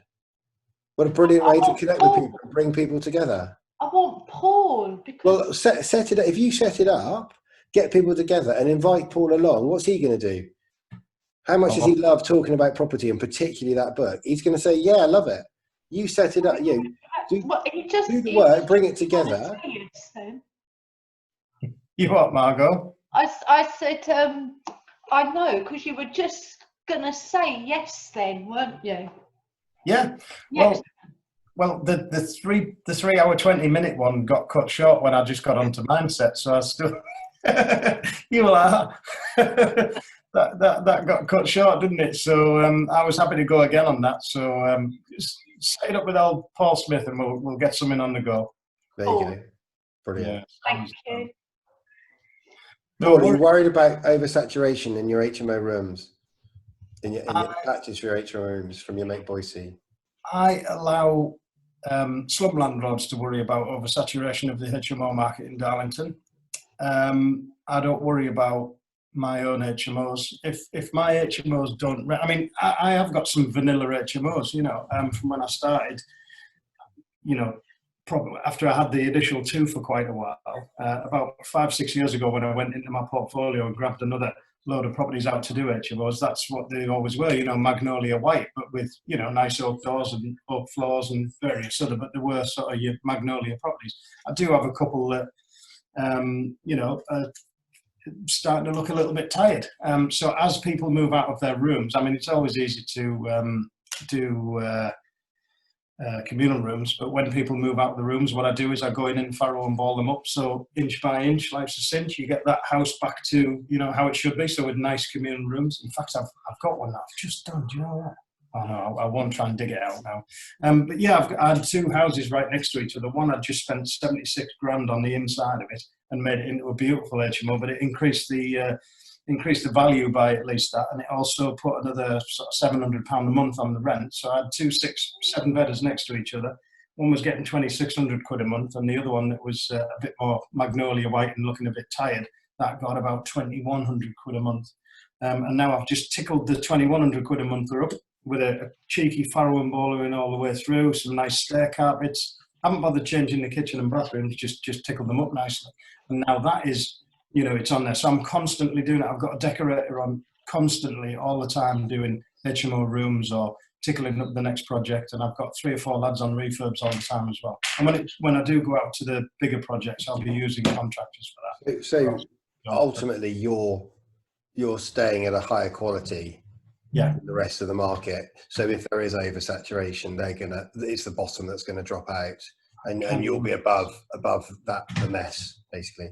There's a reason why more and more people are jumping onto HMO, and that's because HMO is becoming a more you know, cost-effective and more popular way for people to live. It's just going more popular, you know. So, and the next progression to that is, of course, the co-living. So I'm really interested in exploring that as my next. It'd be great if the planning system and the council planning departments were on board with that. So certainly down where we are, they're just behind the curve. They are fighting against HMOs. You know, we have an Article 4 direction against HMOs, and it's not, you know, that sort of thing's not uncommon. And they're not even wanting HMOs, let alone like innovative co-living type stuff. Yeah, it's just a battle. They want good old-fashioned family homes, and they're not responding to the needs of, like, you know, modern cities, modern people at all. It's a bit of a battle. That thought process is on a piece of elastic, isn't it? There's people at the front of the curve pulling, and you know, and behind on that piece, dragging of elastic, them along. Yeah, the planners and people like that. But then there's also like a lot of landlords on the other end of the piece of elastic. That, in a way, it's good for me that so many people have a bad impression of HMO, or they've got these preconceptions that it's tough, it's difficult. I've got HMOs that, I mean, I'm on the group chat for all of my HMOs, and I have good crack with people, and sometimes I have to say, look, you know, it's nice having crack with you, but this is actually for maintenance and stuff like that. So if you want to have your own group chat, you have your own group chat for you lot. But there's HMOs that I haven't been to for maybe 18 months, because they are pretty, you know, you get them nice, you get good people in there. The cleaner goes around once a week in normal times. It's durable. I mean, I've got granite worktops in a lot of mine. You know, there's just very little to do. And in that respect, they're very, very sort of hands-off, really. And I've got a maintenance guy, so when stuff goes wrong, he goes out and tickles it up. So, yeah, we do our checks, and that's it, really. Great. There you go. Guys, questions? More questions, please? Last call for questions. We're coming up on 3 hours, so that feels like a good opportunity. And yeah, we said we'd go as long as we need to, which is absolutely splendid. Jim, how often are these calls? Comes behind me like that. Get off. Jim, we're doing these. Well, I'm doing my property meetup calls 3 weeks in 4 at the moment, just having a rest one of the weeks, and then the networking meetups will be monthly. Paul, your Darlington meeting, your face-to-face one is monthly, isn't it? Yeah. Thing as well, your monthly. Yeah, I think most in-person meetings tend to be monthly. Just the cycle works pretty well. We do it on a Friday night, so we can all have a few sherbets and have a curry afterwards, and nobody's too worried about getting up for work the next morning, type of thing. So I like that. we wear our heart on our sleeve, and yeah, we have a few sherbs and a good crack. Yeah, we do some great business over the curry table. It's where all the real business is made, right? Afterwards, in the after meeting chat, not actually in the networking. Mm-hmm. Right, guys. Do we have anything else to ask Paul? I'm gonna thank you, Paul. I think you've been responsible for a good couple hours of this. Margaret. Sorry, someone's messaging me to say that the Facebook bit's ended, Nancy, but she hasn't got the link to come in here, and she wants to come in here and ask some questions of Paul. Well, she can go and meet Paul. Yeah. Well, this is the wrong end of this meeting to join. Sorry, I did try and keep the Facebook Live going as long as I could. That's cool. Paul will natter her ear off. I have no doubt, and she'll get incredible value from him.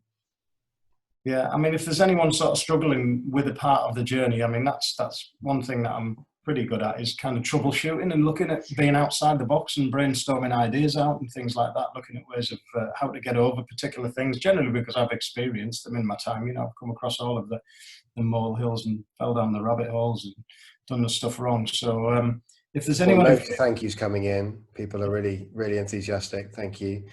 Ted's just saying, do all your HMOs have en suites? I think they don't all have en suites, do they? None of my HMO rooms have I have 80 rooms and none of them have en suites currently. Everything that I'm doing from this point forward will be pretty much as many HMO en suites that I can get in there. So I've got a good mix. So sorry, going forward you will. So it's time for you to now start putting on, as part of staying at the top of the food chain. A lot of the houses that I've turned into HMOs have been perfectly nice as single lets, and it was a shame to start really trashing them around. And there was always demand for the non-ensuite rooms, and yeah, so going forwards I'll be doing ensuites and everything. Yeah, great. Aye, so I'm about to become very friendly with my bathroom supplier. Yeah, unfortunately. Couple more last minute questions of people are saying thank you. Loads of people saying thank you and how awesome it was. So that's great stuff, Paul. HMOs over flats for conversion. I think you're a proponent of the co-living stuff over the individual flats. Is that right? After seeing 16 square metre flats at the I think we said cooperative. What's it called? The collective cooperative HMOs. Thank you very much. Yeah, so down at the collective in Canary Wharf, 16 square metre apartments, thinking I can get 2 of these into a 1-bed national space standard. And it's not about cramming people in. I've told you before about my camper van living and being up the mountain in my camper with maybe 14 square metres of space, with everything I could possibly need to survive in the mountains for 2 weeks without having to see another human sometimes. Absolutely brilliant. So I think a lot of space in our lives is actually wasted. And yeah, so I'm going down the co-living bit for a while, but I would like to do some 1-bed flats. I did have a building up by Darlington train station, which was a monster, and now that was going to be 20 1-bed flats. But the council have decided they want a compulsory purchase order of that now, so let the games begin on that one. You didn't buy that then? You did? No, well, I'd owned it for 5 years waiting to see because they're going to spend £150 million on Darlington train station, so I've got a building literally right next to it. So you do own it, but they'll compulsory purchase it. I've waited for 5 years for them to work out what they're doing with the cattle market next door that's going to go into housing, and then the train station opposite. They're going to spend a lot of money on that for the 2025 bicentenary, because the train was invented up this neck of the woods. The first train in the world ever, right, was Darlington to Stockton. So I have a building 25 metres away. From still living off it. We're about to spend £150 million on, and the council went, do you know what, we'll have that, thank you very much, because we're going to do a plaza there. Never mind your apartments, plaza it is. So I'm like, right, okay, got no choice in that. So Margaret, this is a brilliant example where if you were the person JVing with Paul on that building, you need to know that he's going to want to sit out 5 years and see how it goes. Like it's just really important to have the same goals in mind and to understand what you want to achieve from it. Because not everybody's going to want to sit on something for 5 years, but that could be an amazing gold mine if you do. until, and yeah, when the money's in the bank, of course.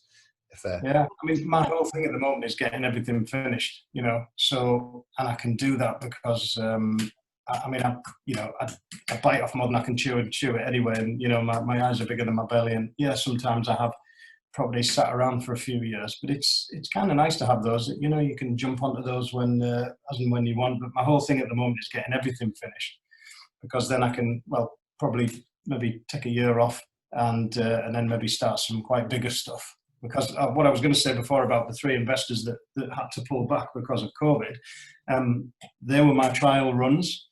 So each one of those investors was putting about, you know, £500,000 into each project. But each one of those investors, or 2 out of 3 of those investors, definitely, and now another investor that's come along is like, well, we'll do this as a trial, and then I've got, you know, 1.5 to 2 mil to spend on some bigger stuff. So it's like, wow, you know, that's really good. So they're like, if you're a very good boy, I've got 1.5 to stick in. So, you know, that was my chance. So my chance has been delayed, but never mind. Yeah, delayed, not gone. It'll come back. You'll get it. You'll get it back. Okay. I always say, every adversity lies a seed of a great benefit. I've really enjoyed the challenge of that COVID has posed. You know, even though it's been terrible for some people, I think having a good spread of a portfolio, and you know, lots of, you know, so I've got SA. Just for the people that weren't on last week, I've got some SA, HMO, obviously, single lets, light industrial, and that's given me a spread so that when one wheel falls off, you can still finish the course, hopefully.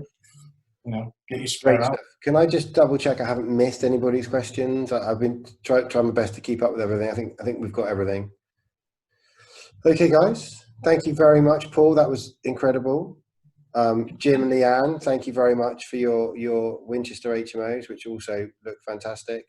We had Guy give us a little hint of what's happening in the mortgage market at the moment and how things are getting better, but more and more lending out there all the time. That won't last forever, so grab it while you can, but make sure you talk to your broker about what's going on. And we heard from Dan on business opportunities and government loans and stuff. Paul, incredible as ever. Thank you so much. Anytime. That's absolutely brilliant. All right, guys, I will create the recording of this. Videography is not my best suit, so it will take me a day or two. Up on the Property Meetup group on Facebook, we'll post the recording if you want to go back over any of this. As you've all got tickets to tonight, you'll also be emailed a link to the recording. If you can't find any of that, just find me on Facebook or wherever. Or reach out to me or to Paul or Jim or Leanne or anybody you've spoken to tonight. And I think a bunch of the people in the chat as well are very happy to talk or connect. So please do that. I mean, Margaret's had a question for some of the other people who were talking, Nicola in particular, about connecting. I'll let you guys have the opportunity to do that quickly here. I'm sure you'll find each other on Facebook and stuff as well. There's loads of great info. Margaret, sorry, Margaret, you keep trying to say something. Go on. Yeah, because Nicola messaged me, but I don't know which Nicola she is. So I've asked what's her surname because I can't see her face. The elusive. She has just messaged you on Facebook. We'll leave you to get the connection right all on your own and not watch that happen live. Okay. You don't know her surname then? She's just messaged you on Facebook, she said. Okay, thank you. Guys, look, connection's happening live, which is what it's all about. Paul's done a great job of telling you all how important it is to find the people you resonate with, learn and share with everybody and talk. Thank you very much, guys. Thanks a lot, Rob. Not next week, but we'll be here the week after. Stay in touch. Let us know how we can help serve you. And we'll see you soon. Thank you very much. Good night, all. Thanks a lot. Bye.